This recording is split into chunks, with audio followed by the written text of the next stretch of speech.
찬미 예수님, 카리타스 복지교육센터 금경환입니다. 지금부터 2021년 9월 미랄 교육을 시작하겠습니다.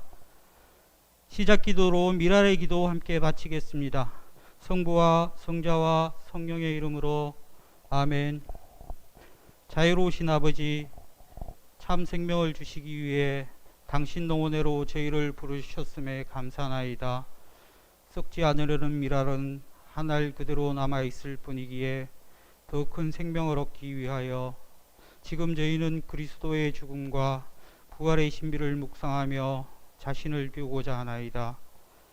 비록 저희의 노력과 정성이 미약하오나 마침내 풍성한 알곡으로 당신 곳간의 갈물이 될 때까지 인내하며 봉사하겠나이다. 저희의 작은 나눔이 병고에 시달리는 이들과 장애인들에게 재활의 희망과 기쁨이 되기를 바라나이다.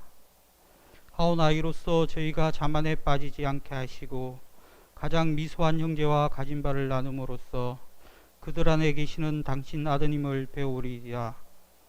보잘것없는 저희의 나눔이 그리스도의 생명을 이웃에게 베풀어 그리스도 부활의 증언이 되게 하소서. 이로써 당신께는 영광이, 저희에게는 기쁨이 되게 하소서. 우리 주 그리스도를 통하여 비나이다. 아멘. 성부와 성자와 성령의 이름으로 아멘. 다음은 우리 천주교 대구대교구 사회복지국 차장이신 허진혁 바오로 신부님의 인사 말씀이 있겠습니다. 안녕하세요. 반갑습니다. 우리 대구 카리타스 사랑하는 우리 대구 카리타스 가족 여러분, 인사드리겠습니다. 저는 지난 8월 우리 사회복지국의 차장 신부로 발령받은 허진혁 바오로 신부입니다. 그리고 우리 법인으로서는 기획실장으로 되어 있습니다. 이번 미랄 특강 기회를 또 삼아서 이렇게 여러분들께 온라인으로나마 먼저 인사를 드리게 되어서 정말 기쁘게 생각합니다. 비록 코로나 때문에 직접 여러분들께 찾아서 인사드리지는 못하지만 오늘 이렇게 인사드리게 되었습니다. 이번 미랄 특강 준비해 주신 우리 김용태 마테오 신부님 먼 길 오셨습니다. 대전에서 오셨고 지금 우리 한국천주교회에서 가장 바쁜 신부님이 아닐까라는 생각이 듭니다. 왜냐하면 우리가 잘 알고 있다시피 이제 올해는 성 김대건 안드레아 우리 신부님 탄생 200주년 희년을 보내고 있고, 또 지금 또 9월 달은 또 순교자 성월입니다. 그래서 우리 김대건 안드레아 신부님의 또 후손이시기도 한 우리 김용태 마테오 신부님 어렵게 모셨습니다. 오늘 뜻깊은 시간 맞이하시면 좋겠습니다. 신부님의 따뜻한 위로에 오늘 말씀 청해 듣도록 하겠습니다. 감사합니다. 대구 카리타스 9월 미랄 교육은 대전교구 사회복지보건화국 국장이시고 정의평화위원장이신 김용태 마테오 신부님을 모시고 그럼에도 불구하고 사랑하라라는 주제로 진행됩니다. 미랄 교육을 위해 먼 걸음 흔쾌히 와주신 신부님께 감사드립니다. 이제 신부님 모시겠습니다. 안 보이시겠지만 큰 박수로 신부님을 환영해 주시기 바랍니다.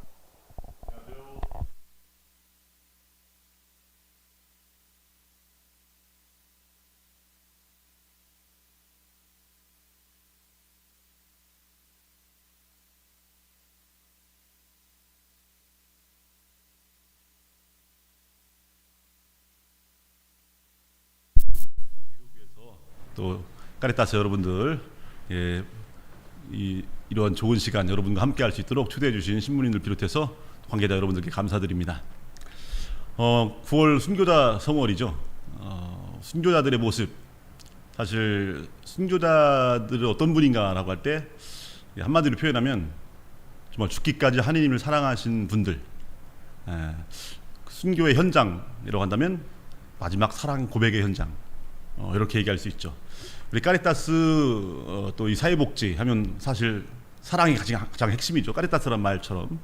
그래서 9월 순교자 성월을 보내면서 또 우리들이 정말 마음에 담고 또 삶으로 실천하면서 살아가야 할 사랑, 그 사랑이 무엇인가, 그리고 내가 앞으로 살아가야 할 사랑의 여정은 어떻게 걸어가야 하는가. 또 우리도 순교자들의 그 모범을 본받아서 이 시대, 이제 뭐 신앙의 자유가 있는 이 시대에 또 그분들이 걸어가셨던 삶을 우리 삶 안에서 어떻게 삶으로 녹여내고 본받고 실천해 나가며 살아갈 수 있는가를 여러분들과 함께 나누는 시간 갖도록 하겠습니다. 사랑이라는 단어만큼이나 이렇게 흔한 단어는 없을 것 같아요.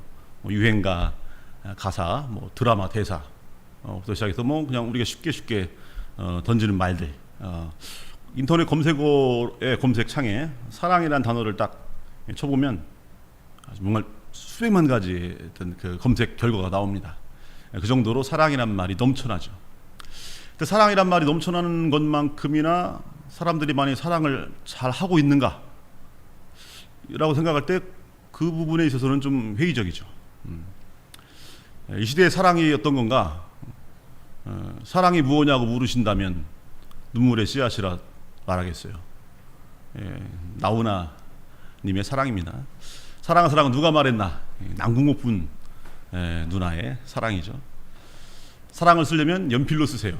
이건 전영록 님의 사랑이고, 세상에는 수많은 사랑들이 넘쳐나는데 또 심지어는 뭐 우리 114 안내 전화 멘트에서도 사랑합니다 고객님, 이렇게 뭐 한 번 본 적 없는 분이 저를 사랑한다고 이렇게 말해준 뭐 이런 시대를 살고 있는데, 그만큼 사랑이 넘쳐나는 만큼 많은 사람들이 사랑받으면 좋겠지만 그렇지 않다 이거죠.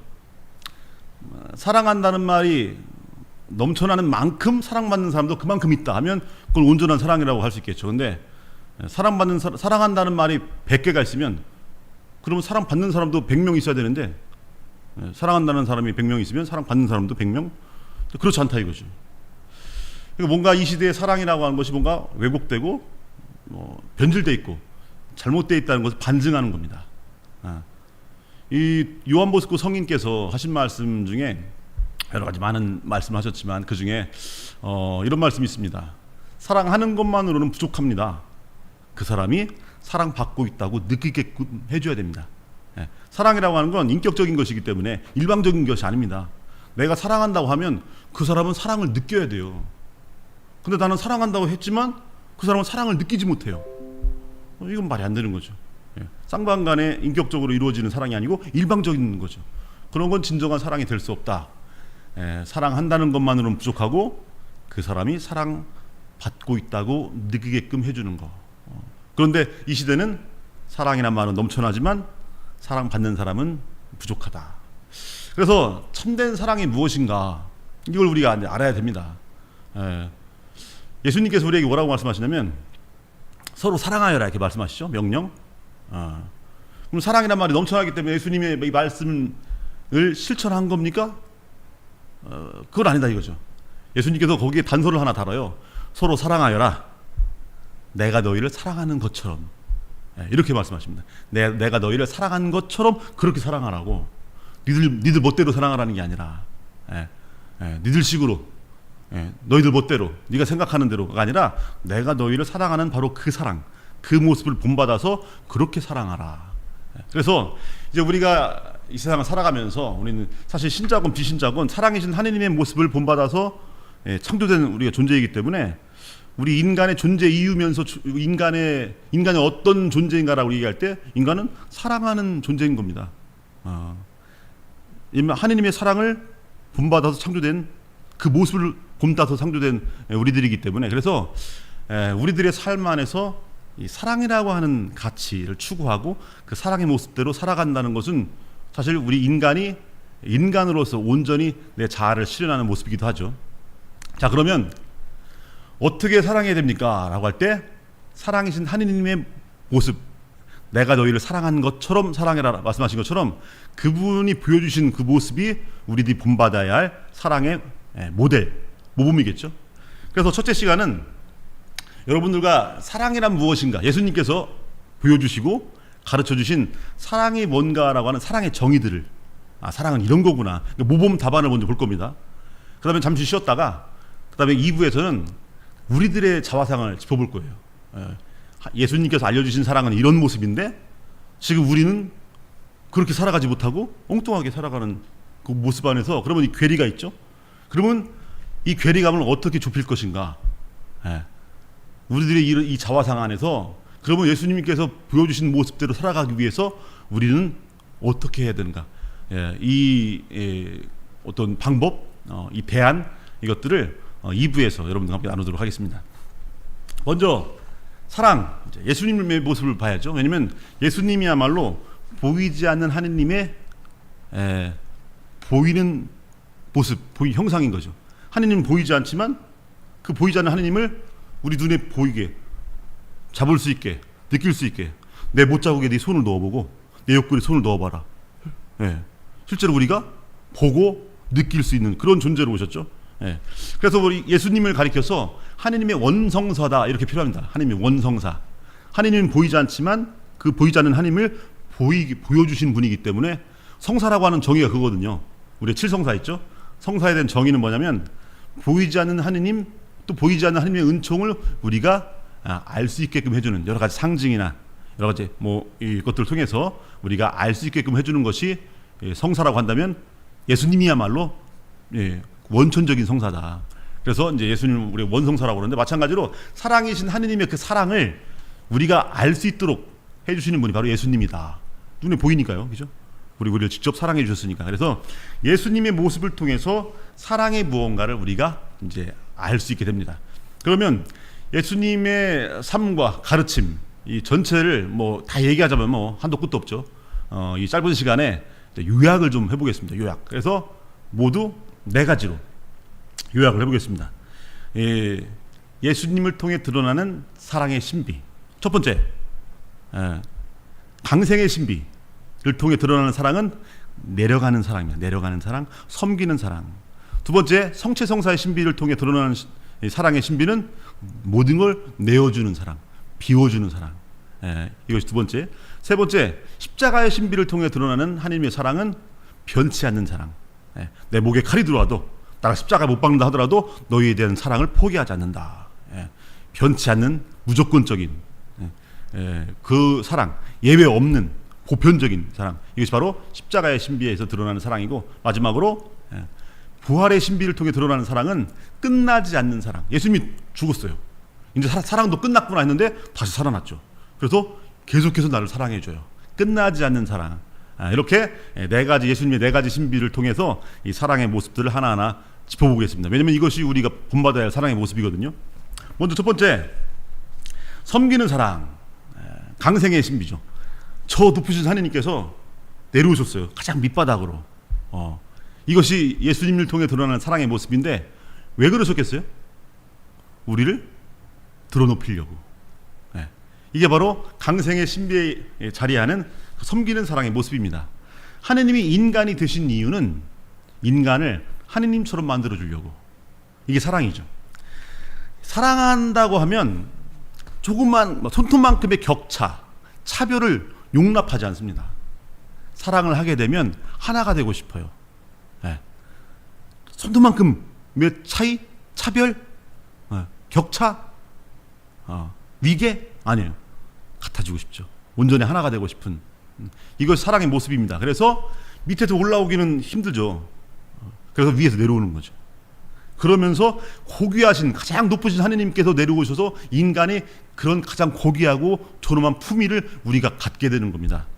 하느님이 비천해지는 게 아니라 인간이 고귀해지는 거죠.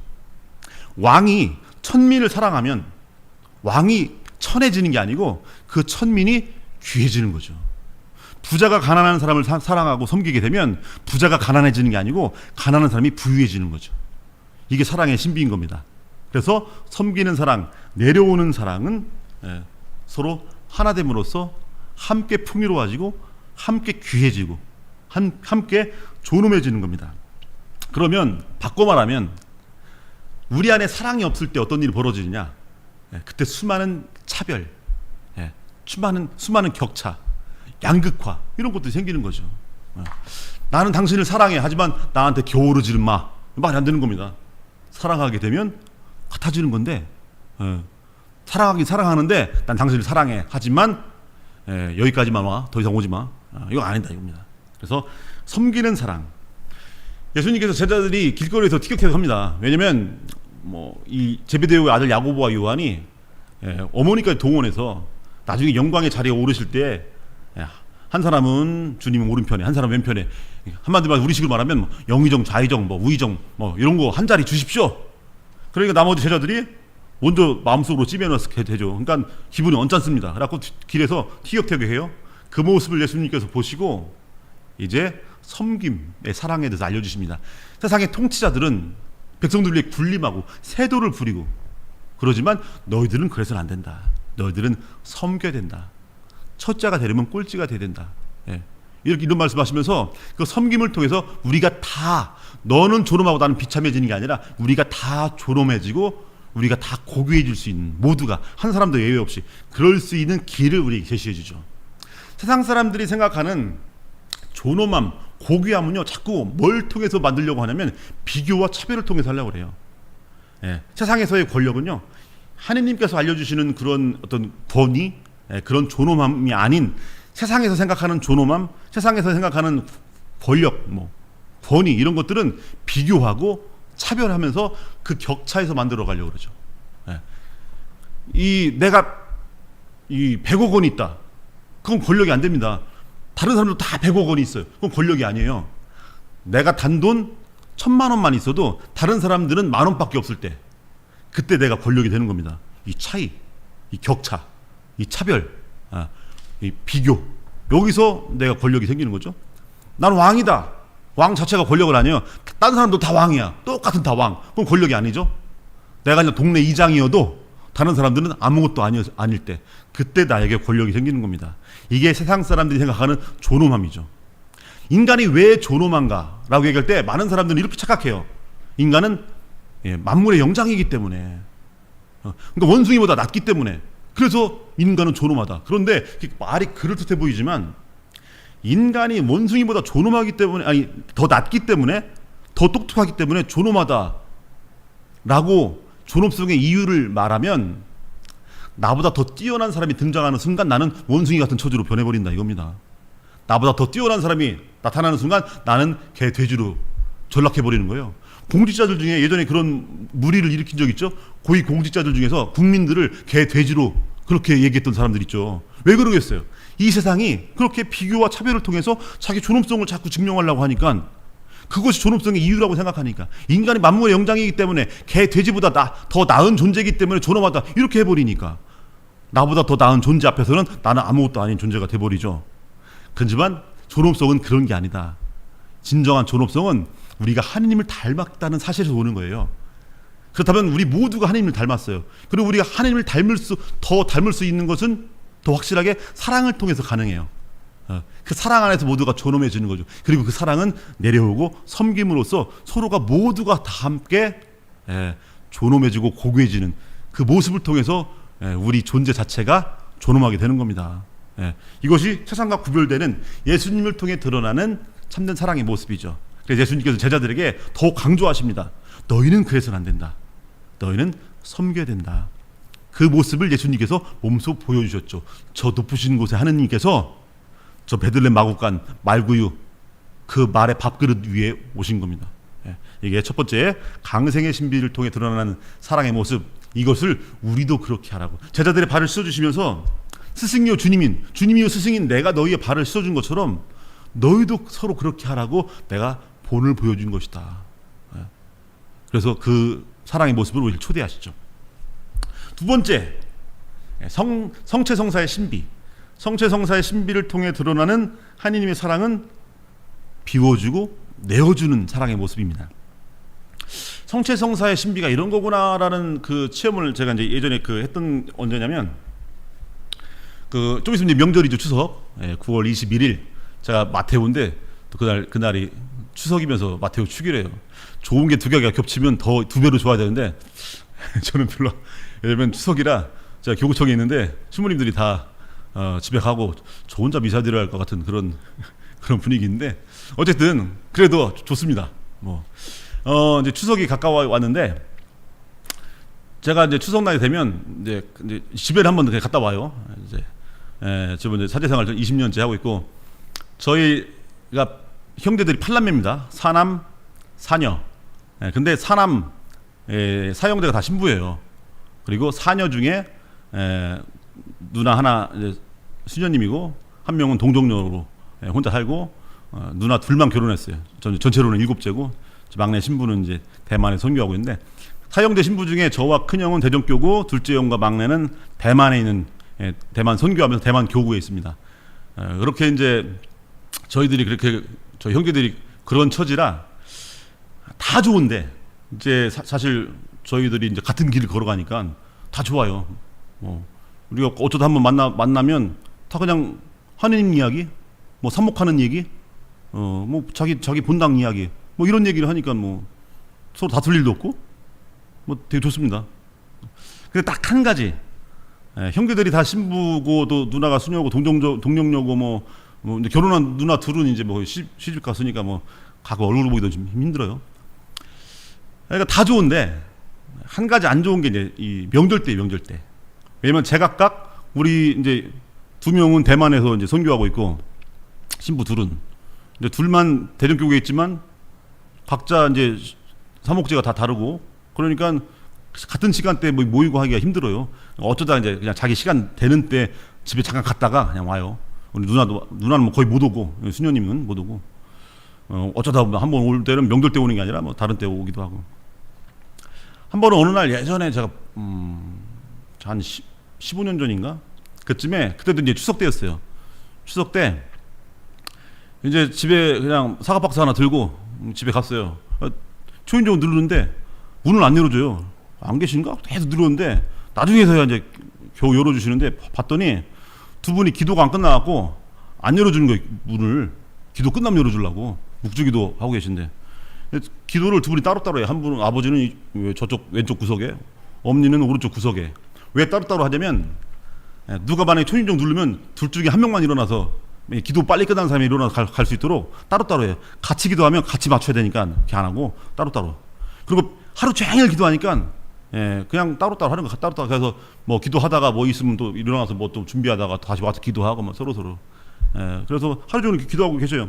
저녁 나들이 됐는데도 불도 안 켜놓고 왜냐면 어두워진 줄도 모르고 촛불 켜놓고 기도하고 계신데 와가지고 이제 뭐 부엌에 가서 냉장고 이렇게 열어보니까 아무것도 없어요. 뭐 추석인데 며느리가 있어야지 뭘 하든지 봐. 누나는 뭐 시집 갔으니까 시댁에서 뭐 하고 있겠고 아무것도 없어요. 냉장고 열어. 근데 추석 당일이니까 뭐 음식점에 뭐 시켜서 뭐 배달해 먹을 수도 없고 뭐 아무것도 없어요. 그래가지고 근데 이제 아직 기도 안 끝났는데 엄니가 먼저 문을 열어주시고 마저 기도하려고 잠깐만 기다리라고 하면서 두 분이 계속 기도하셔요. 그래서 기도 끝나면 가야지. 재미도 없고 그래갖고 생각하고 이제 소파에 앉아갖고 이렇게 쉬고 있었어요. 이제 그러다가 물끄러미 아버지 기도하는 뒷모습, 엄니 기도하는 뒷모습, 이 물끄러미 보고 있다 보니까 쭈글쭈글 껍데기만 남았어요. 껍데기만. 야, 옛날에 우리 아버지 엄니 그렇게 젊고 그 막 생기 발랄하고 총명하고 그 다재다능하고 그런 모습들, 그 젊음, 패기, 총기 이게 다 어디 갔지? 그냥 껍데기만 남았네? 이런 생각이 드는 거예요. 야, 많이 늙으셨구나. 그러다가 문득 고개를 들어보니까 이 벽에 매달려 있는 십자가가 보였어요. 십자가의 예수님도 쭈글쭈글 껍데기만 남았어요. 닮았네? 우리 아버지랑도 닮고 엄니랑도 닮고 쭈글쭈글 예수님 십자가 예수님도 닮고. 그러다가 문득 든 게 우리 어머니 아버지의 그 총기와 젊음과 그 다재다능한 모습과 이것들 이것도 다 어디로 갔을까라고 생각해 보니까 제가 삼킨 거예요. 우리 팔남매가 우리 어머니 아버지를 통째로 지금까지 삼켰어요. 그래서 그게 어디로 갔나 했더니 제 안에 와 있어요.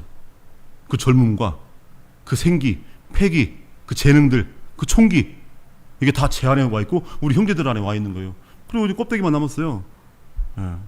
그래서 그 예수님과 이 닮아 보이면서 망해도 진작 망했어야 할 세상이 아직 안 망하고 있는 것도 세상이 예수님을 꿀꺽 삼켜서 예수님 껍데기만 남고 이 세상이 지금 이렇게 버티고 있구나, 살아가고 있구나. 이게 성체성사인가 보다. 우리 자식들 안에 어머니 아버지의 그 모든 것이 내 안에 내가 어머니 아버지를 삼킨 거예요. 그래서 그 껍데기만 남아서 저게 어디 갔나 했더니 내 안에 와 있는 우리를 위해 모든 걸 내어주신 우리 어머니 아버지의 사랑, 아, 사랑이란 건 저런 거구나. 저게 성체성사인가 보다. 이런 생각. 예. 그러니까 마음이 울컥하는. 그 기독교가 끝날 때까지 기다리다가 울컥한 거고 뭐 먹을 것도 없고 집에 와버렸어요. 근데 재미가 없어서. 근데 집에 오면서 계속해서 물론 이제 어머니랑 아버지랑 같이 이제 얘기 좀 나누다가 이게 왔는데 마음속 그걸 계속 깊이 느끼면서 어머니 아버지께 대한 감사하는 마음 다시 한번 이렇게 새삼스럽게 마음속에 이렇게 되새기면서 이렇게 왔는데 이게 예수님께서 우리에게 보여주신 성체성사의 신비가 아닌가. 모든 걸 비워줬을 때 그냥 소멸되는 것이 아니고 그 안에 더 풍요롭게 살아있는 거. 받아 먹어라, 받아 마셔라. 우리에게 모든 걸 내어주셨어요. 그러면서 당신은 소멸되어 없어지는 게 아니라 우리 안에 그 예수님의 그 모든 것이 우리 안에 살아있는 거죠. 그 하느님의 그 생명이 우리 안에 살아있는 거죠. 이것이 우리가 서로를 향해서 우리 실천해 나가야 할 성체성사의 신비에서 드러나는 사랑의 모습. 받아 먹어라. 우리가 먹을 수 있는 건 누군가 줬기 때문에 그래요. 우린 세상을 살아가면서 누군가의 도움 없이는 살아갈 수가 없어요. 누군가의 비움으로 내가 채워지고 있는 거예요. 누군가의 희생으로 내가 지금 살아가고 있는 겁니다. 나 스스로 살아갈 수는 없어요. 세상은 온통 성체성사의 신비로 이루어져 있어요. 일단은 어머니 아버지를 내가 그렇게 삼킨 거고 받아 먹은 거예요. 받아 마셔라, 받아 먹어라 라고 우리 어머니 아버지께서 하셨으니까. 그렇게 부모 자식 간에 뿐만 아니라 형제들 간에 이웃들 간에 세상 모든 사람들이 그렇게 다 내어주고 그래서 내가 채워지고 비워주고 그래서 또 채워지는 거고 그렇게 이루어지는 거죠. 그렇게 살아가라고 예수님께서 매 미사 때마다 너희는 모두 이것을 받아 먹어라, 너희는 모두 이것을 받아 마셔라 하면서 기억하여 행하여라 하잖아요. 기억하여 행하여라. 너희들도 그렇게 사랑하라고. 요즘도 어머니 이제 아버지 돌아가셨고 어머니가 남으셨는데 요즘 어머니 이제 가끔씩 뵈면 뭐라고 하시냐면 늘상 입버릇처럼 미안해요. 그래, 미안해요. 뭐가 미안해? 미안하면 죄송하면 제가 한평생 죄송하죠. 근데 어머니는 그냥 이유 없이 미안해요 그래요. 어렸을 때부터 더 먹이지도 못하고 더 챙기지도 못하고 더 옛날에 해주지 못하고 그래 미안해요. 입버릇처럼. 그러지 말라고 해도 하도 그러니까 지금 그냥 아무 말도 않고 그냥 미안해요 하면 됐죠. 그러고 그냥 그리고 집에 오는데 그 어머니 마음은 그렇죠. 주고 비우고 또 주고 해도 더 주고 싶은 마음. 이게 우리에 대한 하느님의 사랑인 거고 우리도 그렇게 해라 이거죠. 그렇게 할 때 정말 가난한 사람들, 가진 것 없는 사람들도 받아 먹을 수 있고 받아 마실 수 있고 살아갈 수 있으니까. 세상을 거래하듯이 살아가지 말라. 물물 교환하듯이 돈 넣으면 자판기에서 뭐 물건 튀어나오는 것처럼 그렇게 내가 줬으니까 너도 줘 이렇게 하지 말라 이거죠. 거저 받았으니까 거저 줄 줄 아는 이 모습으로 살아가라. 이게 예수님께서 우리에게 보여주시고 초대하시는 사랑의 신비, 성체성사의 신비에서 드러나는 사랑의 모습이죠. 예전에 그 TV에서 광고 중에 여러분 부자 되세요. 이런 말 있죠. 내가 듣기 싫어 죽을 뻔했어 그거. 부자 되세요. 뭘 주면서 부자 되라 가지 뭘 주면서.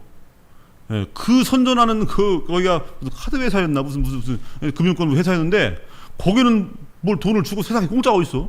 하느님 사랑 빼고는. 어머니의 아버지의 사랑 빼고는 세상에 공짜가 어딨어요. 근데 부자 되세요 라고 하지만 실은 내가 니들을 통해서 부자가 되고 싶은 뭐 그 욕망밖에 없어요. 차라리 그보다는 여러분 사랑합니다 라는 차라리 114 인사말이 더 낫죠. 여러분 부자 되세요가 아니라 받아 먹어라, 받아 마셔라. 누군가 나에게 기꺼이 비워주기 때문에, 내어주기 때문에 내가 먹고 마실 수 있는 거죠. 추석 한가위가 왜 옛날 조상님들 때부터 더도 말고 덜도 말고 한가위만 같아라 왜 그렇겠어요? 그때는 그지들도요, 동네 그지들도 동네 그릇에 가득해 뭐 밥, 나물 뭐 이렇게 갖고 떡 갖고 다니고 아주 얼큰이 취해서 그러면서 입에 기름 바르고 다녔어요. 왜 그러겠어요? 막 추석 때 한가위 때 막 더 많이 걷어들이고 막 더 뭐가 막 예전 없던 것이 뭐 생겨서가 아니죠. 예전이나 추석 전이나 추석 후나 뭐 똑같아요. 다만 그때만큼은 최소한 그때만큼은 그래도 내가 가진 거 반쪽으로 나눠서 아무것도 없는 사람한테 주는 그 마음에 그날 하루만큼이라도 동참했기 때문에 그래서 아무것도 가진 것 없는 집도 없고 아무것도 없는 그 거지들도 배불리 먹고 또 그걸 나눌 수 있었던 거죠. 조상님께서 그걸 우리에게 잊지 말라고 보름달을 바라보면서 그걸 잊지 마라. 보름달이 왜 부족하지도 않고 넘치지도 않는 줄 아느냐? 다 비워주고 또 채워주고 비워주고 채워주고 그래서 서로 그렇게 남지도 않고 모자라지도 않는 그 동그란 달이 되는 것처럼 너희들도 그렇게 서로 사랑하고 살아가라. 이거 잊어먹지 말라고 보름달을 우리에게 상징으로 남겨줬는데 우리는 보름달 바라보면서 소원을 빌면서 뭐라고 그래요? 부자 되게 해주세요. 이게 에이, 이런 소원만 빌죠. 그러면 안 된다. 자, 우리 성체성사의 신비 예수님께서 우리에게 보여주시고 초대하시는 신비를 잊어버리면 안 되겠다. 세 번째 신비는 십자가의 신비. 십자가의 신비를 통해 드러나는 예수님의 사랑은 무조건적인 사랑의 모습이죠. 변치 않는 사랑, 예외 없는 보편적인 사랑. 예전에 그 앤서니 드멜로 신부님이라고 하는 예수의 신부님 돌아가셨는데요. 그 신부님 이제 여러 가지 우화집을 많이 남기셨습니다. 그분의 말씀 중에서 이제 이런 예화가 하나 있어요. 어느 소년이 거북이를 사랑했습니다. 거북이가 큰 수족관에다가 거북이를 키워요. 거북이를 잘 돌봐주고 키워주고 잘 씻어주기도 하고 막 수족관도 잘 청소해주고 어느 학교에 갔다가 딱 돌아왔더니 거북이가 죽은 거예요. 움직이지 않고. 그래서 아무리 두들겨봐도 거북이가 움직이질 않아요. 그리고 이 아이가 거북이가 이제 죽었으니까 막 계속 우는 겁니다. 하루 종일 울어요. 나중에 이제 저녁 때가 돼서 아버지가 직장에 퇴근했는데 얘가 우니까 부인한테 얘 왜 울어? 그러니까 거북이 죽었다고 지금 울어요. 그러니까 야, 내가 거북이 새로 사줄게. 그래도 말을 안 듣고 계속 웁니다. 뭐 그 거북이가 이 거북이가 같을 수가 없죠. 계속 울으니까 이 아버지가 고민고민하다가 야, 그러면 내가 거북이를 뭐 사준다고 해서 뭐 네가 말 안 들으니까 이미 죽은 거북이가 다 살아날 리가 없지 않냐. 그러니까 이 거북이를 위해서 성대한 장례를 치러주자. 그래갖고 거북이 상여, 꽃상여도 만들고 거북이 저 양지 바른 곳에 거북이 무덤도 만들어주고 비석도 세워주고 우리 그렇게 하자. 그러니까 이 아이가 생각해 보니까 괜찮을 것 같아요. 그래서 이제 울음을 그칩니다. 그리고 아버지랑 열심히 이제 개구리 그 꽃상여도 만들고 또 개구리 관도 만들고 그다음에 개구리 무덤 앞에 세워놓을 비석도 만들고 그리고 뒷거 양지 바른 곳에 또 거북이 무덤도 이렇게 삽으로 파내고 그래갖고 이제 드디어 장례식을 성대하게 치르려고 봤더니 거북이가 사라졌어요. 거북이가 아까 죽어있던 거북이가 사라졌어요. 어딨나 봤더니 수족관에서 헤엄치고 있어요. 막 이게 안 죽은 거예요. 죽은 줄 알았던 거죠. 그러니까 이 아이가 뭐라고 하냐면 뭐라 했겠어요. 죽은 줄 알았던 거북이가 살아났으니까 아버지한테 뭐라고 하냐면 아버지 저 거북이 죽여요. 이런 이야기 나와요. 이런 이야기. 여기서 굉장히 제 끔찍스러운 모습이지만 여기서 드러나는 중요한 사실이 있습니다. 중요한 사실. 이 아이는 이 소녀는 거북이를 사랑했을까요? 거북이와 재밌게 노는 자신을 사랑했을까요? 과연 뭘 사랑했을까요? 거북이를 사랑했던 게 아니에요. 나를 재밌게 해주는 거북이를 사랑한 거죠. 나를 재밌게 해주는 거북이는 이제 살아있는 거북이가 아니에요. 죽어야 돼요. 그래야 장례를 치르니 장례식을 불상에도 나가고 또 거기다 묻고 비석도 세워주고 이 놀이가 재밌거든. 장례식 놀이가 나를 재밌게 해주지 않으면 그 거북이는 소용이 없는 거죠. 그래서 거북이를 사랑하는 것이 아니라 나를 재미있게 즐겁게 해주는 거북이를 사랑했던 거죠. 조건이 달려있어요. 조건이. 이 이야기가 끔찍스럽게 느껴지시죠? 그런데 이 세상에 살아가는 우리들의 대부분의 모습들이 그렇게 살아가요. 조건이 달린 사랑. 나는 당신을 사랑해 라고 하지만 거기에 깨알같은 글씨로 네가 나를 사랑하는 한, 네가 나를 배신하지 않는 한, 네가 시험 성적이 떨어지지 않는 한, 이런 수많은 조건들이 거기에 깨알같은 글씨로 마치 보험 약관처럼 보험 약관을 보면 여기 금액 쓰는 곳은 막 크게 쓰죠. 근데 뒤에 있는 약관 그건 막 깨알같은 글씨로 나중에 보험 안 주려고 그래갖고 깨알같은 글씨로 마찬가지로 난 당신을 사랑해 이건 크게 얘기하는데 뒤에 약관들 조건들이 있어요. 네가 날 배신하지 않는 한, 돈을 잘 벌어다 주는 한, 뭐 시험에 떨어지지 않는 한, 이런 식으로 이런 수많은 조건들. 세상에서 사랑한다고 얘기하는 대부분의 것들이 그런 것들이 많다. 조건적인 사랑. 그런 우리들에게 예수님께서 무조건 사랑하라고, 변치 않는 사랑. 어제 사랑한다고 했다가 오늘은 막 분노하고 절망하고 막 나 더 이상 사랑하지 않아. 이런 게 아니고 꽃처럼 사랑하라. 방향제처럼 하지 말고. 방향제는요. 그래 너는 내 마음에 들어. 축축 뿌려주죠. 너는 그냥 보통이야. 한 번만 딱 뿌려주고 너는 안 뿌려줘. 이게 방향제, 향수 같은 거 그런 식으로 사랑하지 말라. 꽃처럼. 꽃은요 잘 물을 주고 거름도 주고 하면서 잘 가꾸어주는 사람에게도 똑같은 향기를 그 꽃을 뽑아가지고 발로 짓밟는 사람에게도 향이 똑같은 향기를 내뿜어요. 왜냐면 존재에서 오는 거니까 사랑은 그 꽃처럼 사랑하라. 그래서 예수님께서는요 호산나 다윗의 자손 하면서 예루살렘 입성할 때 사람들이 겉옷을 펼쳐서 밑바닥에 깔아놓고 그렇게 환호성을 올리는 그들에게나 십자가에 못 박으시오 하고 그렇게 악다구니를 쳐댄 그 사람들에게나 똑같은 사랑을 베풀어 주시죠. 하느님의 사랑은 악인들에게나 의인들에게나 똑같이 비를 내려주시지 햇빛을 내려주시듯이 그렇게 똑같이 그렇게 너희들도 사랑해라. 7번이 아니라 77번까지라도 용서하라. 7번이 아니라 77번까지라도 무한정 그렇게 사랑하라. 예. 변치 않는 사랑, 무조건적인 사랑. 예. 그래서 결국은 어디까지 나갈 수 있습니까? 변치 않는 사랑은 원수까지도 사랑할 수 있는 거죠. 당신을 못 박는 사람들을 위해서 예수님께서 뭐라고 하시냐면 아버지 저들을 용서해 주십시오. 저들은 자기들이 무슨 짓을 저지르고 있는지도 모르고 있습니다. 예. 예수님의 마지막 기도죠. 십자가 위에서 그 사랑, 끝까지 사랑하시는 그 모습, 이 변치 않는 사랑의 모습, 당신을 못 박는 이들까지도 그 모습을 우리가 본받을 때 이 세상에 살아간 수많은 전쟁, 사륙 이것을 그래도 멈춰 나갈 수 있는 거다. 그 사랑으로 우리를 초대하시는 겁니다. 나는 당신을 사랑해만 막 정말 이렇게 수많은 사랑들이 세상에 넘쳐나죠. 당신 아빠는 도둑놈인가 봐. 어머 오빠 왜? 밤하늘에 별을 탁 따다가 당신 눈에다가 다 심어놨어. 훔쳐다가 그런 막 닭살 돋는 멘트를 막 날리다가 그 여인이 고무신 거꾸로 신으면 얘가 군대 갔을 때 거꾸로 신으면 무기고에서 탄알도 없는 총 들고 담장 넘다가 저희 실제 제가 있던 부대에서 담장 넘다가 걸렸어요.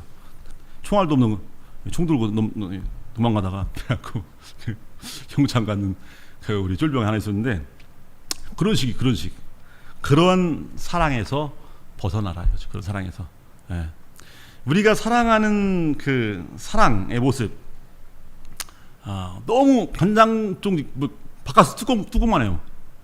간장종리만 해요. 이 좁아 터진 사랑, 조건적인 사랑, 나에게 잘해주는 사람만 사랑하는 거. 예수님께서 말씀하시죠. 너희들에게 잘해주는 사람만, 네 마음에 드는 사람만 사랑하는 건 그건 누구나 다 하는 거다. 그건 강도들도 도둑들도 이방인들도 하는 거다. 너희는 그래서는 안 된다. 너희는 원수까지 사랑해라. 예수님의 가르침인데 실제로 우리들의 사랑의 모습은 너무 좁아 터졌어요. 너무 조건적이고 좁아 터진 사랑의 모습은 어떤 사랑이냐면 대단히 잔인하고 폭력적입니다. 이 봉준호 감독의 마더라고 하는 그 영화가 있어요. 영화 뭐 보신 분 계실 겁니다. 영화 마더. 그 어머니의 사랑이 드러나는데 그 어머니의 사랑이 어떤 사랑이냐? 아들이 좀 모자라요. 근데 아들이 이 살인 누명을 씁니다. 그래서 아들의 살인 누명을 벗겨내려고 백방으로 뛰는데 나중에 드러난 진실은 아들이 진짜 살인자예요. 근데 그 사실을 드러나자 그걸 감추기 위해서 그 목격자를 죽여버려요. 그리고 아들 대신 억울하게 감옥에 가는 자기 아들 또래 다른 집 아들을 외면해버립니다. 우리가 부모님의 사랑을 아주 끔찍하게 우리를 사랑하신다. 근데 그 영화는 진짜 끔찍해요. 사랑이라고 하는 것이 보편적이지 못하고 넓지 못하고 좁아 터져 버린 그런 사랑이 어떤 결과를 불러일으키는가? 그 좁아 터진 사랑은요 너무 잔인합니다. 내 자식에게는 수조 원대 돈을 물려주지만 남의 집 자식은 내 공장에서 일하다 죽든 말든 신경도 안 쓰는 거예요. 얼마나 잔인해요 이게. 그런 부모의 자식의 사랑은요 남의 집 자식에게는 그건 엄청난 흉기가 됩니다. 흉기. 예수님께 초대하시는 사랑은 그런 사랑이 아니에요. 무조건적인 사랑, 변치 않는 사랑, 예외 없는 내 원수까지 사랑하는 그 넓은 사랑으로 우리를 초대하신다. 그 초대에 우리가 응답하고 살아가야 한다 이거죠. 네 번째, 이제 마지막으로 이번 시간 네 번째 사랑은 끝나지 않는 사랑. 예수님 부활의 신비에서 이제 우리 보여주는 사랑이죠. 그 사랑으로 우리를 초대하십니다. 이 예수님이 죽었어요. 근데 예수님이 사흘 만에 부활하셨죠. 제자들이 예수님의 부활을 기뻐했겠어요? 어떻겠어요? 기쁘지 않았습니다. 예수님 부활이. 왜냐하면 지금 이 제자들의 상태는요, 예수님 뵐 면목이 없어요. 제자들의 지금 상태는요, 죽어 있어요. 살아도 살아있는 게 아니에요. 왜? 3년 동안 그렇게 모든 걸 내어주신, 지금까지 언급했던 예수님의 그 사랑을요 3년 동안 제자들에게 다 주셨어요. 그런 예수님을 배신하고 도망쳐버렸어요. 그런 예수님이 죽지 않고 살아 돌아왔다. 두렵죠. 그 예수님이 나에게 뭐라 할까? 예수님 별 면목이 있어요? 쥐구멍이라도 있으면 들어가야죠. 차라리 그냥 지하에 그냥 계시면 좋아요. 그냥 죽은 채로 계시면 차라리 낫죠. 근데 그분이 살아 돌아오면 그분을 뵐 면목이 어디 있어요. 그러니까 복음에서도 예수님께서 이 제자들이 방에 숨어 있죠. 사람들이 무서워. 근데 사람들이 무서워서 숨어 있기도 하지만 자신에 대한 죄책감, 이걸 사람들 앞에서 사람들 얼굴 볼 그게 면목이 없는 거예요. 예, 볼 낯이. 스승을 배신한 자괴감, 죄책감, 그것 때문에 그 속에서 숨어 있던 거예요. 그런 그들에게 예수님께서 쑥 나타났어요. 쑥. 그때 제자들이 뭡니까? 좋아서 환호성 지르는 게 아니에요. 유령을 보는 줄 알았어요. 유령을 보는 줄. 두려움에 사로잡혀 있죠. 죄책감에 사로잡혀 있어요. 예수님 부활했지만 제자들은 죽어 있는 상태. 예. 하지만 그런 제자들이 언제 부활합니까? 평화가 너희와 함께 하면서 예수님이 마치 제자들이 당신을 버리고 도망간 일이 없는 것처럼, 아니면 순환과 죽음을 당한 일이 마치 없는 것처럼 그냥 예전과 똑같이 제자들을 똑같이 사랑해요. 끝나지 않는 사랑. 죽음으로 사랑이 끝나버린 게 아니라 다시 부활해서 또 사랑해줘요. 또 사랑해줘요. 끝나지 않는 사랑. 이게 부활의 신비에서 오는 겁니다. 사랑은 유통기한이 없어요. 일반적인 상식에서는요, 부활하신 예수님께 나타나면 제자들, 마치 옛날에 그런 영화가 있었습니다. 나는 네가 지난 여름에 한 일을 알고 있다. 이런 영화가 옛날에 있었어요. 1997년에, 벌써 뭐 한 24년 전 영화죠. 그때 미국에서 만들어진 영화인데 3편까지 나왔나? 근데 나는 네가 지난 여름에 한 일을 알고 있다. 예, 술 먹고 음주운전 하다가 누구를 쳐요. 몇 명이서 이제 대학생들이 있는데 졸업하지 하다가 그랬나? 하여튼간에. 그래갖고 몰래 아무도 보는 사람 없으니까 그 사람을 바다에 버립니다. 그런데 그 이듬해 여름에, 예, 그 사건이 있었던 1년 후에 엽서가 한 장씩 와요. 그들에게. 그러면서 나는 네가 지난 여름에 한 일을 알고 있다. 이런 문구가 하나 써 있어요. 그러면서 그때 사건, 예, 그 용의자들이죠. 걔네들이 한 명씩 죽임을 당합니다. 그 공포영화인데 지금 제자들은 지금 이게 공포영화 상황이에요. 죽었던 예수님이 나타나가지고 복수해야 돼. 복수. 나를 배신해 이 새끼들. 그래서 제자들이 하나씩 다 죽어나가는 거예요. 이런 공포영화를 만들 만한 상황이. 그런데 그게 공포영화가 아니라 복음이 되는 거죠. 복음. 예수님의 한없는 사랑, 중단되지 않는, 끝나지 않는 사랑, 변함없는 사랑. 그 사랑을 통해서 제자들이 살아나고, 그러면서 이것이 복음이 되는 거죠. 그러한 사랑을 우리에게 보여주시고 초대하시는 겁니다. 사랑은 유통기한이 없는 거다. 아까도 얘기했지만 7번씩, 베드로가 예수님께 7번 정도 용서해 주면 되겠죠? 딱 한계를 줘버려요. 한계. 딱 7번. 왜냐면 율법에서는 3번 정도 의인의 용서의 최고치 3번 딱. 근데 베드로는 여기서 2배 이상을 쓰죠. 7번. 그럼 당연히 칭찬이 와야 되는데 예수님께서는 아니, 무한정. 예. 제한을 두지 말고 무한정. 끝까지. 예수님께서 제자들의 발을 씻어주실 때 그 요한복음에서 뭐라고 나오냐면요, 당신께서 이제 하느님께서 가실 때가, 아버지께서 가실 때가 되자, 예, 제자들을 끝까지 사랑하셨다. 이렇게. 그러면서 제자들의 발을 씻어주십니다. 끝까지. 이것이 우리가 예수님께 본받고 실천해 나가야 할 우리들 사랑의 모습이 되는 겁니다.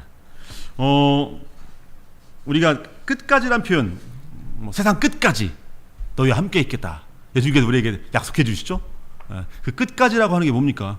영원히, 제한 없이, 너희가 어디 있든지 어떤 처지에 있든지 끝까지 너희와 함께 있겠다.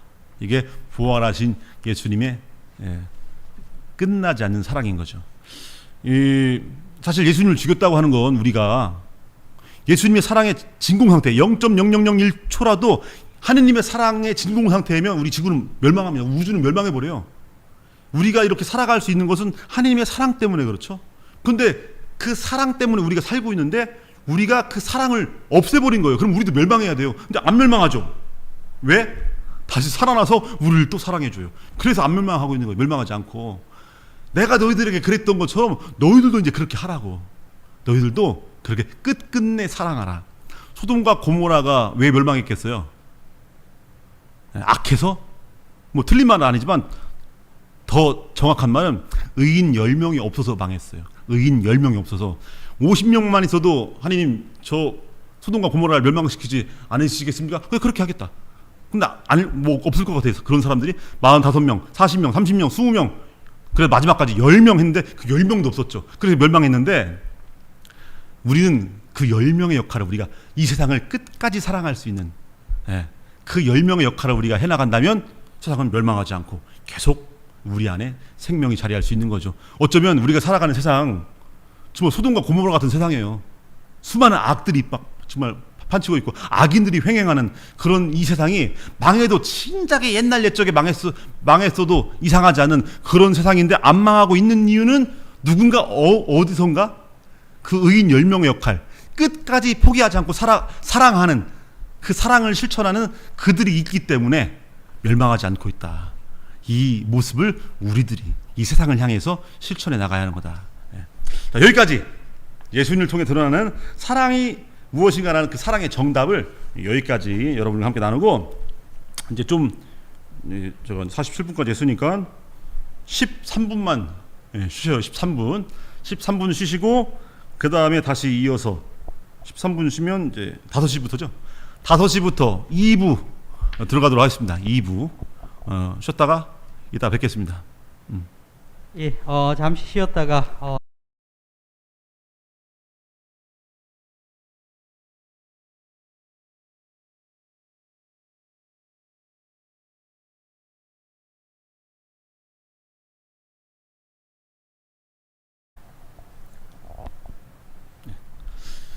예, 잘 쉬셨습니까? 예. 계속 이어서 1부에 이어서 2부 진행하도록 하겠습니다. 1부는 이제 아까 시간 하느님 예수님을 통해 드러나는 하느님의 사랑, 그 사랑을 이제 예수님의 모습 안에서 이렇게 몇 가지 특징을 잡아서 함께 이야기를 나눴습니다. 하느님의 사랑에 대한 어떤 것은 그러니까 뭐 통찰은 사실 평생을 해도 우리가 다 알 수 없고 또 이게 평생을 해도 사람도 다 나눌 수 없죠. 그 정도로 정말 크고 깊고 우리가 다 미처 헤아릴 수 없는 그런 사랑이지만 그래도 우리가 이 짧은 시간이지만 그래도 예수님 덕분에 예수님께서 직접 우리를에게 보여주시고 초대하신 덕분에 그분의 그 한우는 사랑을 몇 가지 특징을 잡아서 여러분과 함께 이야기를 나누었습니다. 4가지로 이렇게 여러분들께 말씀드렸는데, 자 이제 관건은 이제 그 사랑을 우리가 이제 실천해야 된다는 거죠. 내가 너희를 사랑한 것처럼 너희도 서로 사랑하여라. 그렇게 사랑해야 되는 겁니다. 그런데 그렇게 사랑하고 계세요? 까리따스니까 그렇게 사랑하고 있다라고 얘기할 수 있어야 되는데, 물론 까리따스뿐만 아니라 모든 그리스도인들이 당신은 천주교인이요? 그렇소, 나는 천주교인이요 라고 자신있게 넌 나를 사랑하느냐? 예 주님, 저는 당신을 사랑합니다. 이렇게 자신있게 얘기할 수 있어야 되는데 그렇지 못한 것이 우리들의 모습이죠. 그렇지 못한 것. 자, 그래서 여기서 첫 번째 출발, 우리들은 하느님처럼 그렇게 사랑하지 못하고 있습니다. 이 주제 파악부터 이제 먼저 하는 거죠. 이 주제 파악부터. 이 대목에서 베드로의 모습, 예수님과 베드로의 대화, 이걸 좀 유심히 좀 살펴볼 필요가 있습니다. 요한복음의 마지막 장이죠. 예수님 부활하신 예수님께서 그 갈릴레아 호수에 티베리아 호수, 그 갈릴레아 호수에서 이제 고기를 잡는 7명의 제자들에게 나타나십니다. 예수님께서. 그때 제자들이 밤새 애를 쓰지만 한 마리도 못 잡아요. 근데 새벽녘쯤에 예수님께서 그들 앞에 나타나셔서 그물 오른쪽에 던져라, 배 오른쪽에. 그리고 153마리 되는 어마어마한 물고기를 막 정말 그물이 찢어질 정도의 그 물고기를 잡게 되죠. 그때 이제 예수님이 사랑받던 제자 요한이 베드로에게 저분은 주님이십니다 알려주죠. 하여튼 그랬던 이제 그 다음에 이제 예수님께서 몸소 이제 숯불을 피우시고 그래서 고기 잡은 거 좀 갖고 오라 해서 하면서 이제 제자들을 아침밥을 먹이시는 겁니다. 근데 그러면서 예수님께서 승천하시기 전에 베드로에게 3번을 묻죠. 그리고 베드로는 3번을 대답합니다. 그 질문과 대답이 베드로야 너는 나를 사랑하느냐? 이렇게 사랑하냐 물어요. 베드로는 예, 주님 제가 주님을 사랑하는 줄 주님께서 아십니다. 시몬 바로 요나, 요나의 아들 시몬아, 그러니까 베드로의 아버지가 요나인 것 같아요. 너는 나를 사랑하느냐? 3번을 묻습니다. 3번을 대답하죠. 자, 이 예수님과 베드로의 대답, 이 대화 안에 들어있는 아주 중요한 사실이 있어요. 이걸 여러분과 함께 나누면서 이제 앞으로 우리가 어떻게 사랑해야 되는가의 해답이 이 안에 들어있어요. 근데 한글로 번역되어 있죠. 신약성서는. 신약성서인데 원문이 뭐냐면 고대 그리스어예요. 그리스어. 고대 그리스어로 쓰여져 있죠. 신약성서가. 그래갖고 우리나라 말로 지금 번역되어 있는 겁니다. 그래서 대부분 잘 번역되어 있지만 어떤 건 그리스 원문이 갖고 있는 본뜻을 온전히 표현해내지 못한 경우가 종종 있습니다. 그 중에 하나 바로 이 대목이에요. 그래서 이 대목 안에 우리가 많은 사람들이 알지 못하는 굉장히 중요한 진실이 숨어 있어요. 그리고 바로 이 진실이 우리들이 이제 세상에서 어떻게 사랑해야 되는가를 그것이 담고 있습니다. 그 해답을. 이제 그 대목을 한번 보겠습니다. 시몬 바로 요나, 요나의 아들 시몬아, 너는 나를 사랑하느냐? 3번 묻죠. 베드로는 사랑한다고 3번 대답합니다. 사랑이란 말로 번역되는 이 말, 우리말로는 다 사랑이란 말 하나로 번역되죠. 근데 그리스 말에는요, 우리말 사랑으로 번역되는 말이 3개가 있습니다. 이 3개의 말을 우리말로 번역하면 다 사랑이에요. 근데 그리스 말 그 3 단어는 서로 의미가 달라요. 유명한 차이가 있습니다. 그러면 그 3 단어가 뭐냐? 우리들도 많이 알고 있는 단어예요. 첫 번째, 아가페가 있습니다. 아가페. 아가페. 보통 아가페 하면 뭐 피정하다가 뭐 하고 모여가지고 뭐 이렇게 음식 좀 나누면서 친교의 시간 갖는 걸 아가페라고 표현하지만 뭐 거기서 따온 겁니다. 아가페라고 하는 거 우리말로 사랑으로 번역해요. 그럼 아가페가 뭐냐? 여러 가지로 설명할 수 있겠지만 그냥 간단하게 요약해서 설명드리자면 아가페는 예수님께서 우리에게 보여주신 그 사랑이 아가페예요. 지금까지 말씀드렸죠? 강생의 신비에서 드러나는 거, 성체성사의 신비에서 드러나는 모습, 십자가의 신비에서 드러나는 모습, 부활의 신비를 통해 드러나는 모습, 이게 아가페예요. 하느님의 그 지고지순한 사랑. 사실 인간은 흉내낼 수 없는 거예요, 솔직히. 하느님만이 하실 수 있는 그 완전한 사랑, 이게 아가페입니다. 그리고 두 번째 이제 그리스 말에는 뭐가 있냐면 필리아가 있어요. 필리아. 필리아도 똑같이 우리말로 사랑으로 번역돼요. 그러면 필리아는 뭐냐? 우리 인간이 할 수 있는 최고의 사랑. 이 필리아입니다. 아가페는 쉽게 표현하면 신적인 사랑이고, 필리아는 우리 인간적인 사랑이지만 인간이 할 수 있는 최고의 사랑. 우리가 보통 이제 우정 이렇게 많이 표현하죠. 우정 이런 거. 근데 3번째가 있어요. 3번째. 뭐냐면 에로스. 여러분들이 좋아하시는 에로스. 우리 에로 영화, 그죠? 에로스로 나온 거죠. 옛날에 요즘은 비디오 가게가 거의 없던데 옛날에 비디오 가게 가면 무슨 여기 액션 뭐 이런 게 있고 뭐 다큐멘터리도 있고 뭐 드라마 있고 한쪽에 에로 해갖고 거기에 또 에로 영화 쭉 꽂혀 있죠. 제가 예전에 군대 제대하고 군대 있을 때 누가 요즘 무슨 시리즈가 유행한다 막 무슨 부인 시리즈 막 이런 거. 그래서 궁금하게 생각하다가 군대 제대하고 한번 볼까? 궁금해갖고 뭔데 그렇게 군대에서 막 이렇게 그래갖고 그냥 가서 빌리기는 좀 부끄럽고 그래서 예비군복을 입으면 사람이 달라져요. 예비군복을 입고 비디오 가게 가갖고 딱 가서 이제 당당하게 가갖고 그 껍데기만 봐도 재밌어요. 막 껍데기만 봐도 에로 비디오 막 한쪽으로 모아놓은 코너에 가서 껍데기만 봐도 우와 막 하다가 2편을 빌려갖고 봐야지.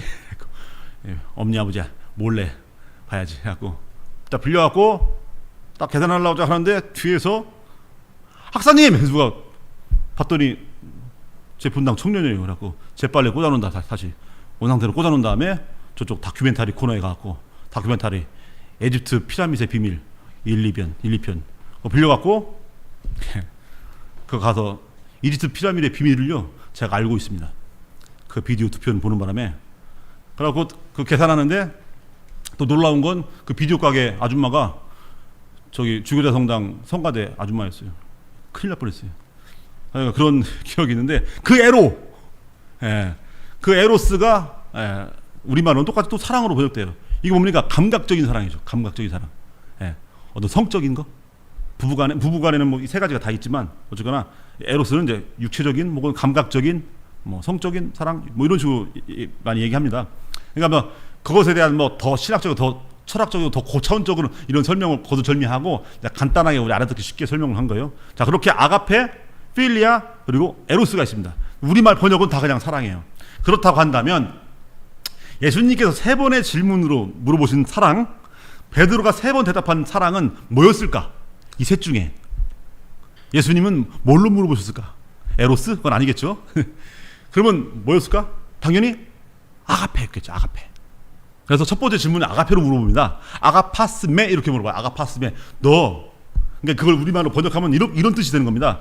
베드로야, 내가 너에게 보여준 그 사랑, 그 지고지순한 사랑, 섬기는 사랑, 변치 않는 십자가에 매달리기까지, 그리고 내 모든 걸 내어주는, 그리고 끝나지 않은 이 사랑의 모습으로 나를 사랑해 줄 수 있느냐? 내가 너에게 보여줬던 것처럼 그 신적인 사랑으로, 그 완전한 사랑으로 나를 사랑해 줄 수 있겠니? 라고 물어보는 거예요.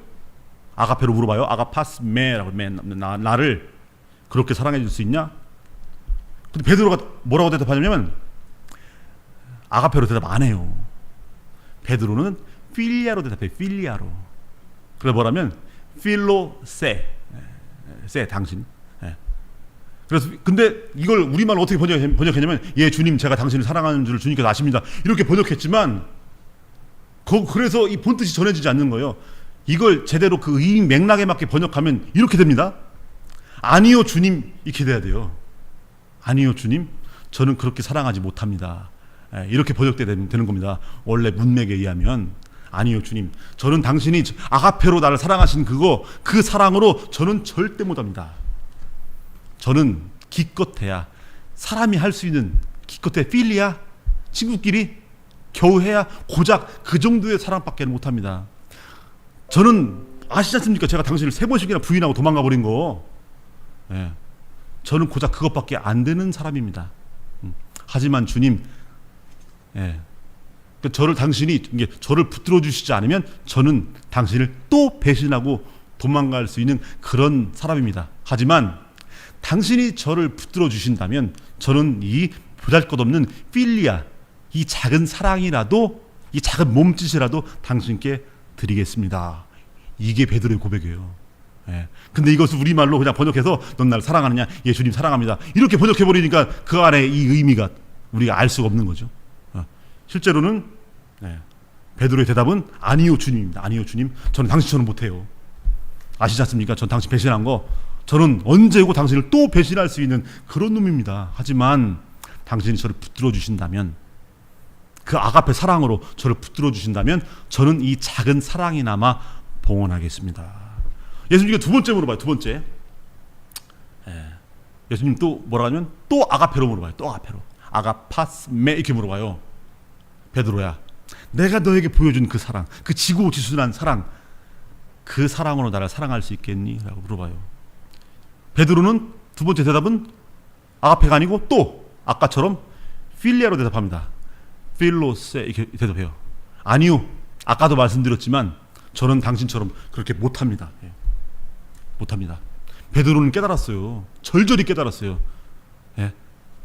예수님께서 예전에 제자들에게 뭐라 하시냐면 나는 포도나무요 너희는 가지다. 가지가 나무에 붙어있지 않으면 아무런 열매를 맺지 못하는 것처럼 너희도 내 안에 머무르지 않으면 그러할 거다. 그러면서 뭐라 하시냐면 너희는 나 없이 아무것도 할 수 없다. 이 사실을 깨달았어요. 밤새서 애써도 한 마리도 잡지 못했지만 부활하신 예수님 만나는 순간 153마리나 되는 고기를 잡았어요. 철저히 무너진 베드로가 드디어 나는 하느님 없이는, 예수님 없이는 아무것도 아닌 존재구나라고 하는 걸 철저히 밑바닥까지 무너진 그 베드로가 이제 깨닫게 된 거예요. 그 죄책감과 그 자괴감 속에서 그 부활하신 예수님을 만나면서 드디어 비로소 베드로는 깨닫게 되는 겁니다. 나는 하느님 없이는 아무것도 할 수 없다. 예전에 베드로가 아가페로 대답한 적이 있었어요. 예수님 순환하시고 죽으시기 전에 베드로는요 늘 아가페로 대답했어요. 뭐라고 하냐면요, 주님, 다른 사람이 당신을 다 버리고 도망치더라도 저는 절대 그러지 않을 겁니다. 당신이 가는 곳 어디든 저는 따라가겠습니다. 이렇게 대답한 적이 있어요. 그렇게 대답했어요. 늘. 그게 뭡니까? 아가페였죠.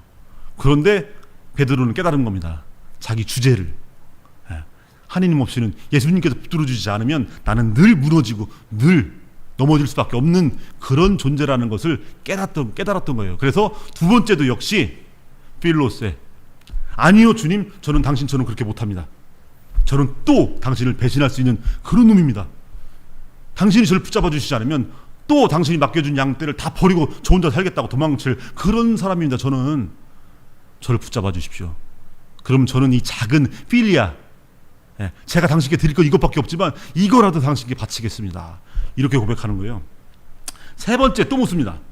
좀 뒤끝 있는 거죠, 예수님께서. 왜냐하면 베드로가 3번 부인하고 도망간 이것 때문에 그러셨는지 3번을 물어요. 뒤끝이 살짝 장렬. 3번을 묻어요. 마지막에 이제 세 번째 질문. 이때 예수님은요 아가페로 물어보지 않습니다. 처음 2번은 아가페로 물어보셨지만 마지막 3번은 예수님의 질문이 달라져요. 뭐로 물어보시느냐? 필리아로 물으세요. 필레이스메 이렇게 물어봐요. 필레이스메. 그리고 베드로는 초지일관, 세 번째도 필로세, 필리아로 대답해요. 자, 예수님의 세 번째 질문은 뭐냐? 그냥 우리말 번역으로는 뭐 요한의 아들 시몬아, 너는 이 사람들이 나를 사랑하는 것보다 더 나를 사랑하냐라고 그냥 평범하게 질문하는 것처럼 보여요. 첫 번째, 두 번째처럼. 하지만 그리스말 원문에는 달라져 있죠. 필리아로 바뀌었어요. 아가페 하다가 필리아로, 필레스메. 이 말을 우리말로 더 정확하게 번역하면 뭐가 되냐면, 그래 베드로야, 내가 너의 나약함을 안다. 그러니 내가 너를 아가페 사랑으로, 내가 너를 위해서 몇 번이든 또 죽고 또 죽어 줄 테니, 그래도 거듭 살아나서 너를 사랑해 줄 테니까, 내가 다시 또 내려와서 저 예루살렘 마곡간의 말구 위에 또 태어난다 하더라도 너를 끝까지 사랑할 테니까 그 작은 필리아 사랑, 그 사랑으로라도 나를 사랑해 줄 수 있겠냐? 라고 물어보는 거예요. 내가 너를 끝까지 붙잡아 주겠다. 그러니 너의 그 작은 사랑이라도 나에게 다오. 그러면 내가 늘 세상 끝날까지 너와 함께 있으면서 너를 붙잡아 주겠다. 네가 넘어지면 다시 일으켜 주겠다. 그 작은 사랑이라도 나에게 다오. 세 번째 대답, 베드로는 초지일관, 예 주님. 이번에는 예 주님이죠. 예 주님, 그렇게 하겠습니다. 저의 이 작은 사랑, 필리아 사랑이라도 당신께 드리겠습니다. 저를 붙잡아 주십시오. 저와 함께 해 주십시오. 그러면 당신이 저에게 맡겨주신 양을 저는 최선을 다해서 돌보겠습니다. 하지만 저는 늘 나약하고 늘 당신을 또다시 배신할 수 있고 양들을 버릴 수 있는 그런 존재이기 때문에, 당신 없이는 아무것도 할 수 없는 존재이기 때문에 저와 함께 해 주십시오. 이렇게 대답하는 거예요. 이렇게. 이 기가 막힌 대답에 이게 이 예수님과 베드로의 대답 안에 들어있는 겁니다. 우리말 번역으로 너무 간단하게 그냥 이렇게 표현돼서 신자분들이 이걸 모르는 경우가 많죠. 여러분 모르셨죠? 알려드린 거예요. 자, 그러면 여기서 자, 까리타스 회원으로서 또 교회 봉사자로서 어떻게 살아가야 되는가? 이 답을 베드로의 모습에 찾는 거예요. 여러분들은요 아가페처럼 못해요. 예수님처럼 못해요. 다만 그 작은 사랑이나마, 작은 몸짓이나마 하느님께 봉헌하는 겁니다. 왜냐하면 그분이 우리를 붙잡아 주실 테니까. 그분이. 이 밭에 묻혀진 보물, 이 비유가 있죠. 복음서에 밭에 묻혀진 보물. 어떤 사람이 밭을 갈다가 거기 보물을 발견합니다. 근데 뭐라고 나와요? 가진 걸 다 팔아? 뭘 사요? 보물을 사요? 보물을 사지 않아요. 보물은 못 사요. 보물 살 돈이 없어요. 뭘 사요? 밭을 사요. 보물은요 10,000달란트. 10,000달란트는 얼마입니까? 6조 원이에요. 6조 원. 우리 돈으로. 근데 밭값은 100데나리온은 우리 돈으로는 1,000만 원. 밭값은 1,000만 원, 보물은 6조 원. 그러면 가진 걸 다 팔아서 보물을 사요? 보물 못 사요. 6조 원이 어디 있어? 근데 1,000만 원은 있어요. 그러면 가진 걸 다 팔아 긁어 모으니까 딱 1,000만 원 나와요. 그 1,000만 원으로 밭을 사는 거예요. 그 1,000만 원 밭값이 뭐예요? 필리아, 베드로가 고백한 그것밖에 안 되는 거. 그걸로 하느님의 아가페를 내가 얻게 되는 거예요. 하느님의 아가페는 뭡니까? 10,000달란트, 6조 원. 네. 나의 그 작은 필리아 그 밭값으로 하느님의 아가페 10,000달란트를 내가 거저 얻는 거라니까요. 그렇게 사랑하는 거예요. 그렇게 너희에게 겨자씨 하나만큼의 믿음만 있어도 이 산더러 옮겨져라 하면 옮겨질 것이다 라고 할 때 겨자씨 하나만한 믿음, 그게 뭡니까? 베드로가 고백한 필리아예요. 그 작은 것, 티끌만한 아무것도 아닌 그 사랑이지만, 그런 믿음이지만, 산을 옮기는 건 누가 해주는 거예요? 하느님께 해주시는 거죠. 하느님의 그 아가페 사랑으로서 그 필리아, 그 작은, 호 불면 날아갈 것 같은 그 겨자씨 하나만한 그러한 우리의 부족한 사랑과 믿음이지만, 그것을 작다고 하지 않으시고 그걸 어여삐 보셔서 그 산을 옮겨주신다 이거죠. 너는 베드로이다, 너는 반석이다, 저승의 세력도 죽음의 세력도 너를 어찌하지 못할 거다 라고 할 때 그 반석, 그건 베드로가 아닙니다. 사실은 하느님이죠. 베드로는 하느님이라고 하는 반석 위에 서 있을 뿐이에요. 하지만 그 베드로가 하느님이라고 하는 반석 위에 서 있기 위한 그 작은 믿음과 사랑, 이게 필리한 겁니다. 이거 그거라도 다오, 내 안에 머물러 다오, 이거죠. 그걸 하느님께 봉헌하는 거예요. 간장종지에 바다를 담는 방법. 간장종지 뭐 이보다 더 작죠? 간장종지에 바다를 어떻게 담아요? 만약에 여러분들이 저기 가갖고 부산까지 가서 바닷물을 떠왔어요. 바닷물 떠놓고 안방에 놓은 다음에 아들이 학교에 들어오니까 야, 안방에 바다 있어. 그러면 그 아들은 아버지한테 빨리 보약을 한 첩 지어드려야 돼요. 아버지가 맛이 가셨구나 이제. 바닷물을 떠서 안방에 두면 그건 바다가 아니죠. 그냥 짠물이죠. 그릇이 작아서 그런가?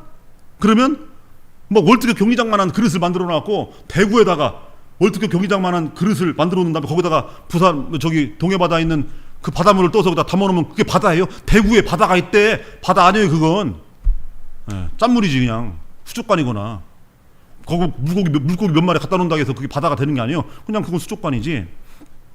그렇다고 한다면 간장종지에 바다를 담는 방법이 딱 한 가지 있죠. 딱 한 가지. 이게 뭡니까? 간장종지를 들고 저 동해바다까지 가서 그 바다에 서서 간장종지를 바닷물에 던지면 바닷물에 퐁당 빠지면서 그 속에 뭐가 담겨요? 바다가 담기는 거죠. 바다가. 그게 바로 간장종지에 바다를 담는 방법. 마찬가지로 필리아밖에 안 되는 내가 하느님의 아가페를 내 안에 담을 수 없어요. 내가 그걸 똑같이 실천할 수 없어요. 베드로의 고백처럼 나는 필리아밖에 안 돼요. 간장종지밖에 안 돼요. 간장종지 같은 내가 저 우주보다 더 크신 하느님의 사랑을 내가 똑같이 실천할 수 있어요? 못해요. 다만 우리는 그 아가페, 그 하느님의 사랑, 그 예수님을 통해 드러나는 그 사랑에 우리가 나를 온전히 내어 맡기는 거예요. 그분의 사랑 안에 머무는 거예요. 간장종지가 바다에 풍덩 빠지는 것처럼 그렇게 주님 저를 붙잡아 주십시오 하고 그렇게 매달리는 거예요. 그렇게 잠기는 거예요. 나는 포도나무에, 너는 가지다. 가지가 나무에 붙어 있는 거예요. 떨어져 버리면 아무것도 아니지만 붙어 있는 거예요. 그때 포도나무의 모든 것이 그 작은 가지에, 그래서 열매가 열리는 거지 않습니까? 그렇게 하는 거예요. 그렇게. 빗방울 하나가 그냥 운동장에 떨어지면 그냥 없어져 버리죠. 말라버 비틀어지죠. 없어져 버리죠.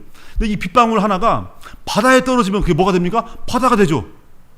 나는 빗방울 같은 존재예요. 내가 주님께 봉헌한다는 사랑, 세상을 향해서 한다는 사랑이라고 하는 것은 기껏해야 필리아 물방울 하나밖에 안 되는, 겨자씨 하나밖에 안 되는 거지만 그 물방울이 바다에 떨어져서 바다가 되는 것처럼 우리가 그 하느님께서, 우주보다 더 크신 하느님께서 우리를 끌어안아 주시고 우리를 품어주시고 붙들어 주시고, 그래서 그 작은 물방울이 바다가 되듯이 그렇게 해주시는 거죠. 그렇게 우리가 해야 할 작은 노력이라고 하는 것은 그저 그 바다 같은 하나님의 사랑에 풍덩 빠지는 거, 온전히 내어 맡기는 거, 온전히 맡겨드리는 거, 이것이 우리가 하는 사랑의 모습인 거다. 그러면 두 번째로,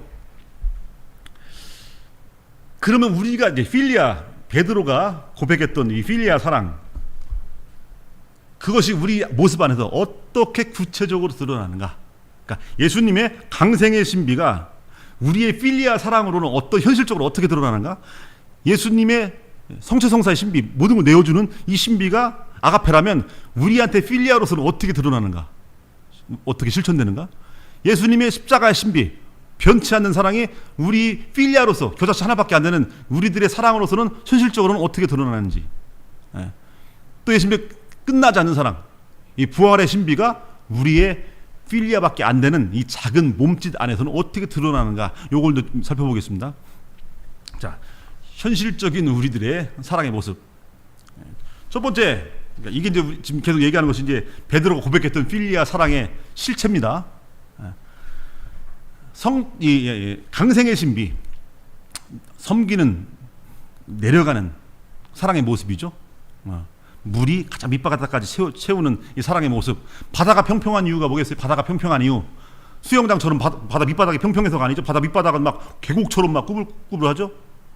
근데 바다가 평평한 이유는 물이 가장 낮은 곳부터 채워질 듯이 하느님의 사랑이 그런 모습인데, 자, 이 내려가는 사랑, 섬기는 사랑의 모습이 우리 안에서 어떻게 현실적으로 드러나느냐? 자존심 상해요. 솔직히 자존심 상해요. 예, 이게 우리들의 이 모습이에요. 솔직한 모습.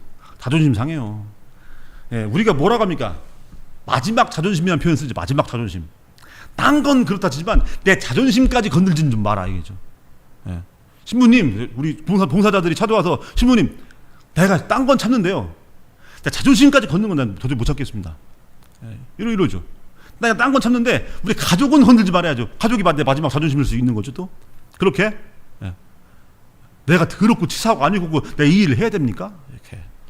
이렇게 와서 안 하겠다는 거예요. 구역장도 안 하겠다.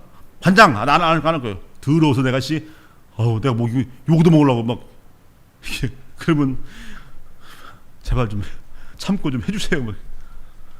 본당 신부 하면서 지금은 이제 교구청에 있지만 이번 1월달에 제가 갔어요.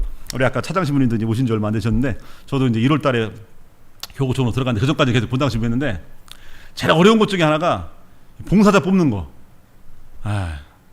그래 뭐 열심히 또 해주시는 분도 계신데 가끔 가다가 이제 자존심 상해서 이제 안 하겠다라고 오실 때 어떡하지? 어떻게 달래지? 어떻게 또 이렇게 격려해드리고 어떻게 달래드리지? 하여튼 고민이 많습니다. 어려운 일인데 하여튼 섬기는 사랑, 내려가는 사랑은 현실적으로 자존심 더럽게 상해요. 이게 우리들의 모습입니다. 이게 우리들의 모습. 그럼 두 번째 뭡니까? 성체성사의 신비죠. 내어주는 사랑, 모든 걸 비워주는. 현실적으로 어떻습니까? 예수님처럼 막 아낌없이 모든 걸 다 비워줘요? 그게 못하죠. 현실적으로 어떻게 해요? 아깝죠. 아까워요. 물론 그냥 웬만한 거 뭐 그런 건 아깝지 않게 줄 수 있는 것도 있었는데 그 선을 넘어가는 거 아까워요. 아까워 죽겠어요.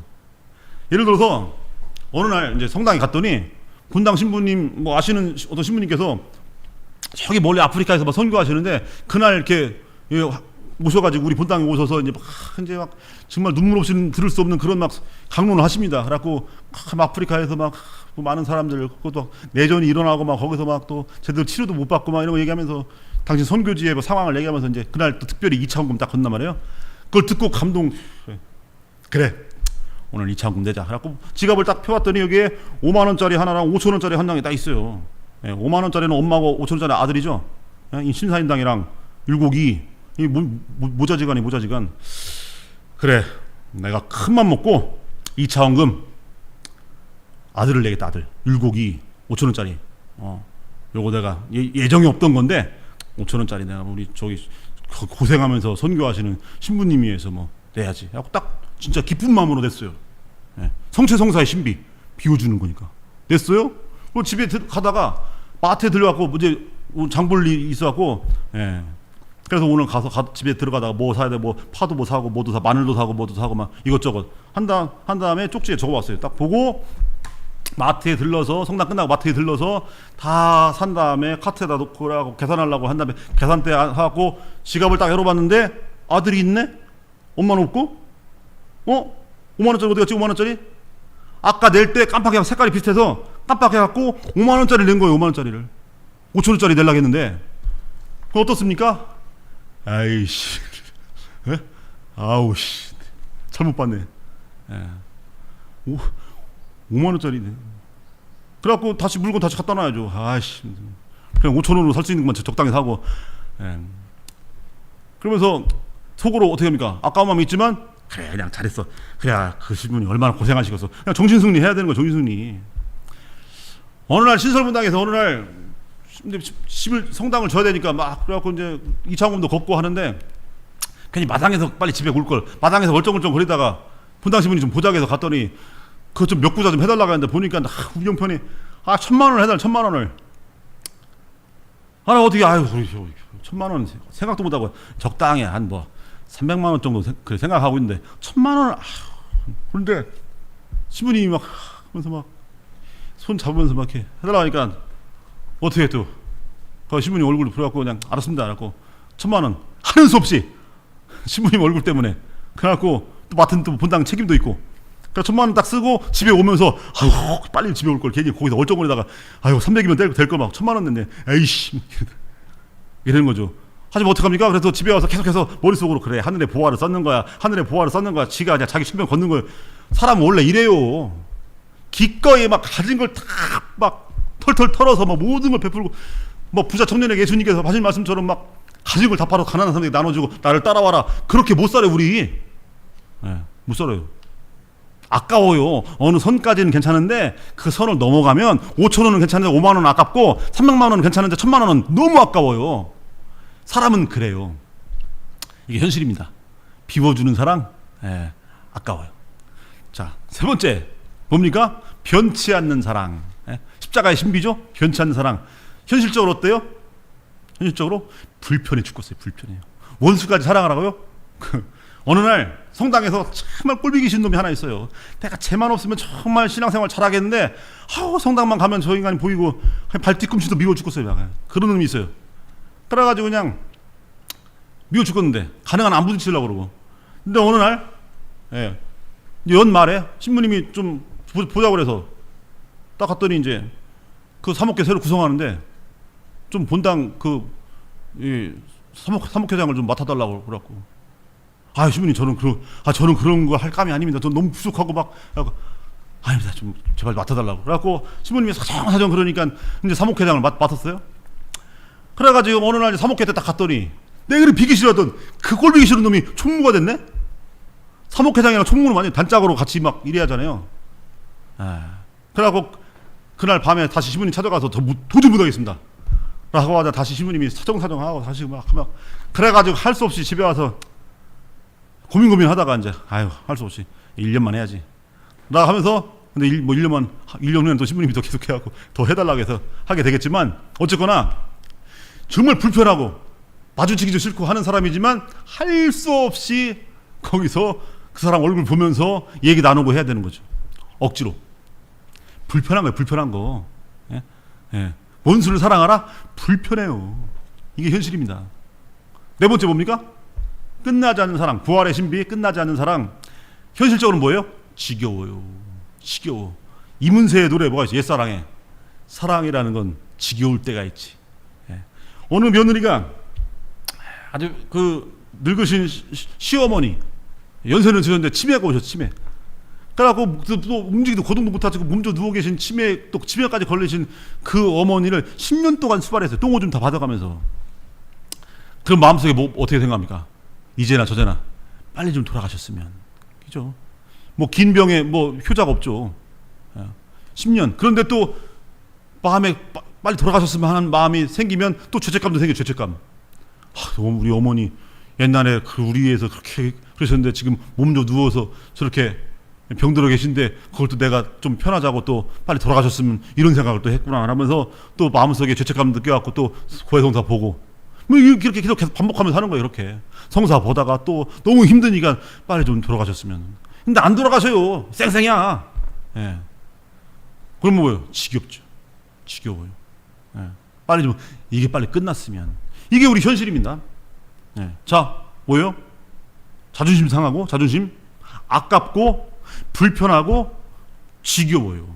예수님의 아가페 사랑, 내려오는, 섬기는 사랑, 모든 걸 내어주는 사랑, 변치 않는 사랑, 끝나지 않는 사랑, 이 아가페 사랑이 우리들의 현실 안에서는요, 자존심 상하고, 예? 불편하고, 아깝고, 그 다음에 지겨워요. 이게 우리들의 현실입니다. 예. 우리는 그것밖에 안 돼요. 필리아. 중요한 건 뭐냐면, 중요한 건 자존심 상해서 그래서 아무것도 안 하고, 아까워서 안 주고, 불편해서 멀리하고 외면하고, 지겨워서 포기해버리는 이런 모습이 아니고, 자존심 상해도 그럼에도 불구하고, 아까워도 그럼에도 불구하고, 불편해도 그럼에도 불구하고, 지겨워도 그럼에도 불구하고 필리아밖에 안 되는 그 사랑, 억지로라도 하는 그 사랑을 하나님께 봉헌해 나가는 거, 이것이 베드로가 예수님께 고백하고 약속했던 그 사랑이에요. 그 사랑. 주님, 저는 이것밖에 안 됩니다. 하지만 당신의 아가페 사랑으로 저를 붙들어 주십시오. 라고 하면서 그 억지스럽지만 그 사랑을 포기하지 않고 그럼에도 불구하고 사랑하는 거예요. 사랑. 네. 이것이 우리가 하나님께 봉헌해 나가는 우리들의 사랑입니다. 소아데레사 성령께서 이런 말씀하셨어요. 뭐 정확한 그 멘트 전체 정확하게 기억 안 나지만 이런 식으로 말씀하셨습니다. 내가 정말 가슴이 뭔가 열정으로 벅차오를 때 하는 어떤 위대한 일보다 아무것도 하기 싫을 때 바닥에 떨어져 있는 시로라기 하나 줍는 거, 그게 더 위대한 사랑이다. 이렇게 얘기하셔요. 소아데레사 성령께서. 예. 그래서 우리의 사랑에서는요, 기꺼이 하는 사랑보다 억지로 하는 사랑이 더 위대해요. 보통 우리가 그 반대로 생각하죠. 사랑은 기꺼이 해야지 억지로 하면 안 된다. 이렇게 얘기하잖아요. 아니에요. 반대입니다. 반대.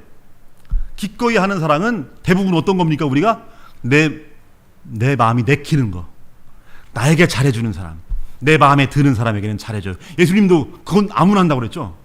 하지만 너희는 원수까지 사랑해야 된다. 원수까지 사랑하는 건 뭡니까? 내킵니까? 마음이 내키면 원수가 아니죠. 마음이 안 내키니까 그냥 때려 죽이고 싶으니까 그게 원수인 거죠. 그런 원수에 대한 사랑을 어떻게 합니까? 우리는 억지로 할 수밖에 없죠. 억지로 하기 싫은데 억지로. 그래서 기꺼이 하는 사랑이 위대한 게 아니고 억지로, 그럼에도 불구하고 참고 하는 수 없이 그냥 예수님 때문에 십자가 바라보면서 예수님도 그러셨는데, 그래서 혹은 신부님 얼굴 바라보면서 신부님 저렇게까지 말씀하시는데, 혹은 다시 또 정말 싫지만 시어머니 얼굴 또 깨끗이 닦아드리고 한 다음에 그 어머니 얼굴 바라보면서 옛날에 어머니가 나한테 했던 거 생각하면서 다시 떠올리면서 다시 마음 잡고, 뭐 그러면서 그냥 다시 마음 고쳐먹고 하는 거, 이렇게 억지로. 그럼에도 불구하고 이거 봉헌하는 거예요. 그 우리의 몸짓을 하느님은 별것도 아니다 라고 생각하지 않고 너무 귀하게 여기시는 거죠. 너무 귀하게. 그리고 그것을 품 안으시는 겁니다. 이게 우리에 대한 하나님의 모습이죠. 우리들의 이 사랑, 억지스러운 사랑, 하지만 이 위대한 사랑이에요. 그럼에도 불구하고 하는 사랑, 이 사랑의 결말, 이것이 마태복음 25장에 나와요. 마태복음 25장. 우리들이 하는, 베드로가 고백했던 필리아, 그럼에도 불구하고 억지스럽게라도 하려고 몸부림치면서 하는 이 사랑의 마지막 결말이 어떤 건가가 마태복음 25장에 나오는데, 뭐냐? 최후의 심판이라고 나와요. 최후의 심판. 거기에 뭐라고 나오냐면, 임금이 악인과 의인들을, 양과 염소를 가르듯이 오른편에는 의인들을, 악인들은 왼편에 하면서 그 의인들에게 이렇게 얘기합니다. 의인들에게, 너는 내가 굶주렸을 때 먹을 걸 주었고, 목말랐을 때 마실 걸 주었고, 감옥에 갇혔을 때 찾아주었고, 나그네 되었을 때 돌봐주었다. 뭐 이런 쭉 얘기해요. 그때 이 의인들이 뭐라고 대답하면, 제가 언제 그랬습니까? 이렇게 얘기해요. 물론 거기서 당신이 언제 그랬습니까? 이런 식으로 표현하지만 그건 결국은 내가 언제 그랬습니까? 이겁니다. 내가. 그게 무슨 뜻이냐면, 주님, 저는요 뭘 주긴 줬지만 누군가에게 늘 아까워하면서 줬어요. 그냥 아깝지만 뭐 그렇게 억지로 하는 수 없이 그럼에도 불구하고 했어요. 늘 자존심 상하지만, 기꺼이 하지 못하고 자존심 상하지만 그냥 억지로 했어요. 억지로. 너무 불편하고 그래서 피하고 싶지만 할 수 없이 억지로 했어요. 너무 지겹고 포기하고 싶었지만 억지로 했어요. 예. 제가 언제 당신께 그랬습니까? 저는 늘 그렇게 억지로 겨우겨우 그렇게 했습니다.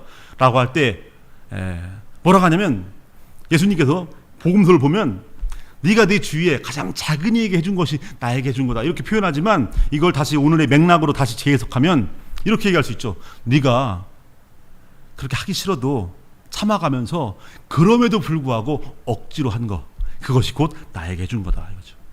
네가 자존심 상하지만 그럼에도 불구하고 외면하지 않은 거, 네가 아깝지만 그럼에도 불구하고 내어준 거, 네가 불편하지만 그럼에도 불구하고 도망치지 않은 거, 네가 지겹지만 그럼에도 불구하고 포기하지 않았던 거, 그것이 다 나에게 해준 거다. 이것이 우리들 사랑의 마지막 모습이어야 된다 이겁니다. 우리들 사랑의 마지막 모습. 이 마태복음 모습이 최후의 심판의 모습이 우리들 마지막 모습인 거죠. 자, 그러면서 그러니까 여기서 나오는 게 여기서 우리가 눈여겨볼 게 뭡니까? 우리는요, 만약에 여기서 이 복음에서 정답이 제가 언제 그랬습니까가 정답이에요. 만약에 예수님께서 너는 나에게 먹을 걸 주었고 마실 걸 주었고 돌봐주었고 찾아주었다라고 할 때 우리 대답이 어떻게 하셨어요? 제가 좀 했습니다. 네, 저 뭐 까리타스도 하고 막 이것도 하고 막 이거 봉사하면서 아유 아시네. 그거 정답이 아닙니다. 정답은 제가 언제 그랬습니까가 정답인 거예요. 제가 언제 그랬습니까? 네, 이게 정답인 겁니다. 마찬가지로 나 스스로는요 늘 죄인인 겁니다.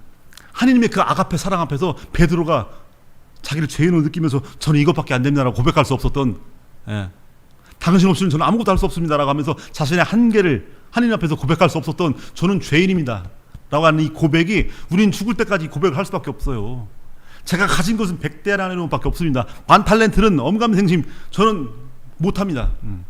하지만 이 100데나리온어치 이 겨자씨 하나 만한 거 이거라도 드리겠습니다라고 우리는 죽을 때까지 그러는 거야. 그러니까 우리 스스로는 나 자신을요 하나님 앞에 떳떳하고 생각 안 해요. 프란시스코 교황님이 되신 다음에 얼마 안 됐을 때 비행기를 타고 이제 어디 갔다 오시는 적이 있었는데 그 비행기 안에 기자 하나가 타고 있었습니다. 그 기자가 인터뷰를 했어요. 인터뷰를 호르헤 마리오 베르골료 이 베르골료가 이제 우리 교황님 성함이에요. 그렇게 물어봐요. 프란시스코 교황이 이렇게 물어보지 않고 이제 교황님의 원래 이름을 묻습니다. 베르골료, 당신은 스스로를 뭐라고 생각합니까? 이렇게 물어봐요. 기자가. 그때 교황님이 뭐라고 하시냐면 그 말을 듣고 잠깐 곰곰이 계시다가 이렇게 얘기합니다. 저는 죄인입니다. 이렇게 고백해요. 네, 저는 죄인입니다. 교황님께서. 근데 이 교황님의 대답은요, 프란시스코 교황님만이 하신 게 아니고 공통적으로 모든 성인들이 다 공통적으로 그렇게 대답해요. 모든 성인들이 저는 죄인입니다라고. 이 말 뜻이 뭡니까? 당신 없이 저는 아무것도 못합니다. 이 뜻이에요. 당신 없이 저는 아무것도 못합니다. 저를 붙들어 주십시오.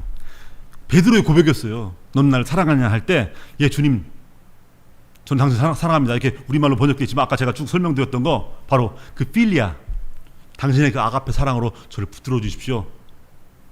저희 작은 사랑이나마 당신께 드리겠습니다. 저는 그것밖에 안 되는 존재이기 때문에 저를 붙잡아 주십시오. 이 고백인 거예요. 이 고백. 이것이 우리들 하나님을 향해 나아가는 우리들의 모습인 겁니다. 그러니까 나는 사실 늘 죽을 때까지 늘 하나님 앞에서 죄인이라고 생각하죠. 그런데 그렇다고 해서 죄책감에 사로잡히느냐? 아닙니다.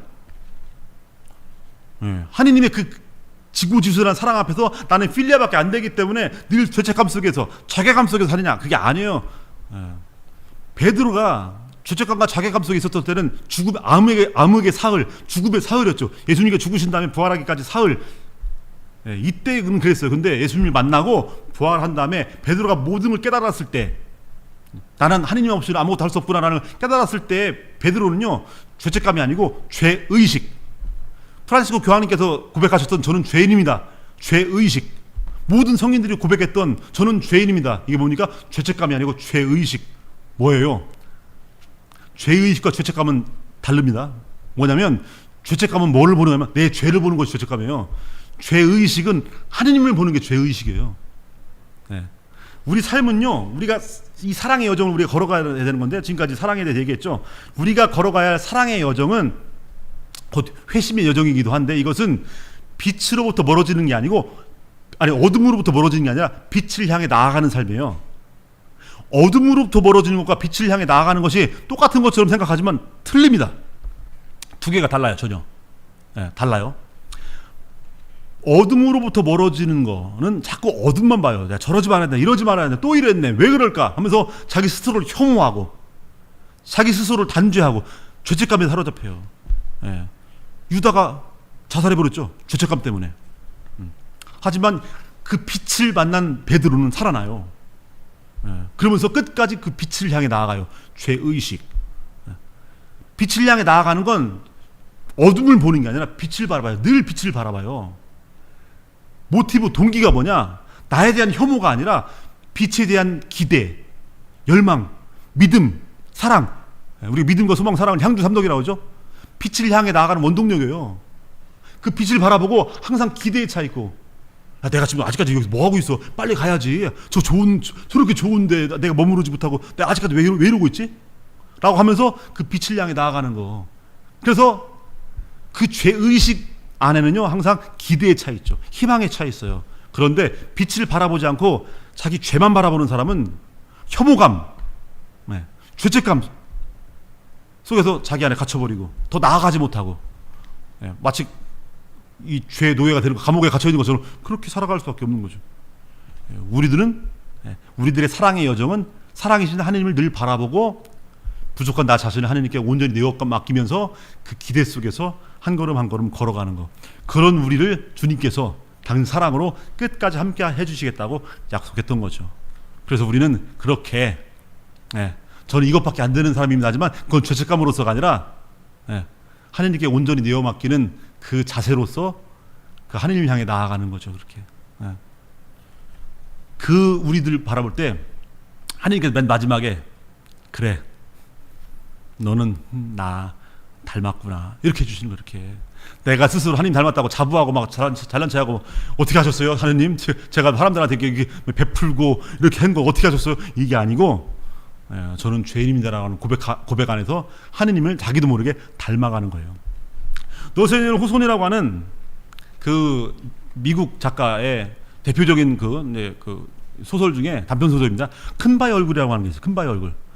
그 어니스트라고 하는 소년이 어렸을 때부터 그 마을의 전설, 큰 바위 산이 있는데 그 바위가 사람 얼굴처럼 보이는데 아주 위대한 성인과 그리고 막 정말 인자하고 그런 모습이 성인의 모습이에요. 그러니까 언젠가는 이 마을에 그런 큰 바의 얼굴을 닮은 성인이 나타날 거다라고 하는 기대 속에서 이 어린이가 그 얘기를 늘 들으면서 자라요. 들으면서 언젠가는 우리 마을 출신 중에 마을 사람들이 그런 사람이 나타나겠지 했는데, 뭐 정치인도 나타나고 뭐 부자도 나타나고 뭐 군인도 나타나고 시인도 나타나고, 근데 기대를 갖고 봤더니 아니에요.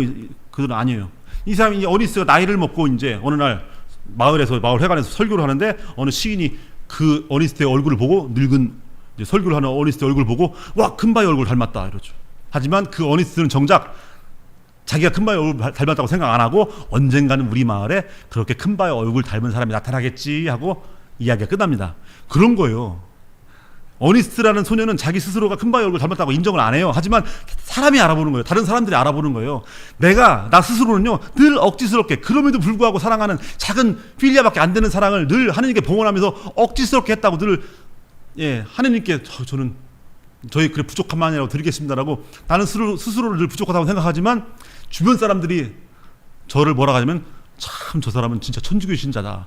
진짜 저 사람은, 저 사람 얼굴 봐봐. 저게 선하고, 이렇게 사람들이 해주는 거예요. 사람들이 지 스스로 자기 얼굴 이렇게 하는 게 아니고 사람들이 그렇게 하는 거예요. 이것이 우리들이 걸어가는 사랑의 여정인 거다.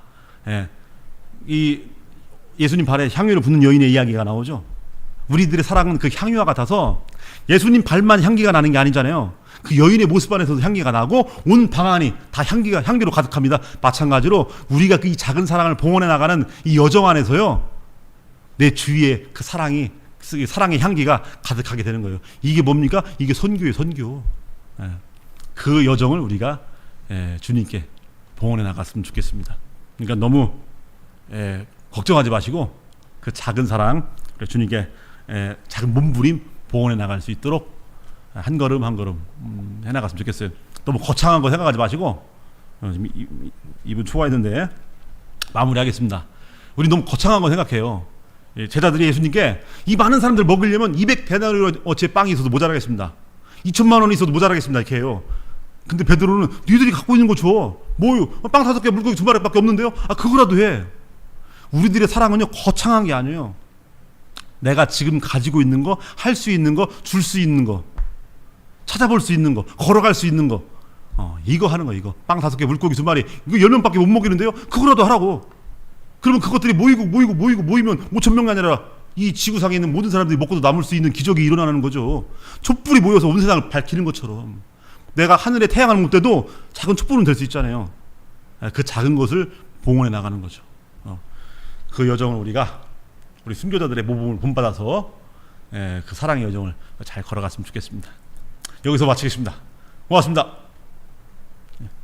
예, 유익한 강의가 되셨는지 모르겠습니다.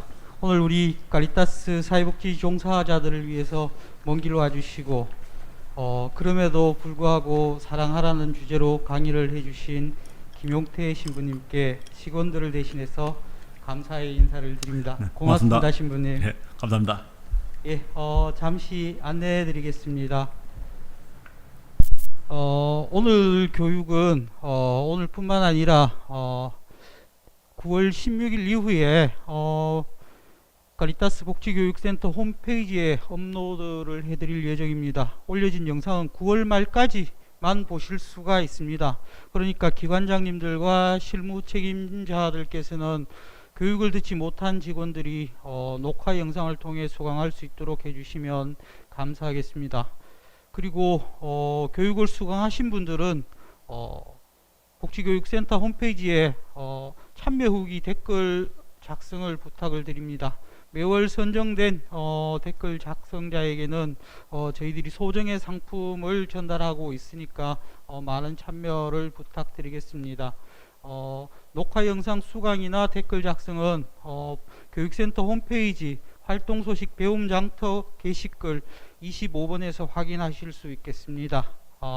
예, 그러면 이것으로 9월 미랄교육을 마치겠습니다. 추석 명절 잘 보내시고요. 다음엔 대구 카리타스 전직원 교육으로 찾아뵙겠습니다. 마친 기도는 영광송 바치겠습니다. 성부와 성자와 성령의 이름으로 아멘.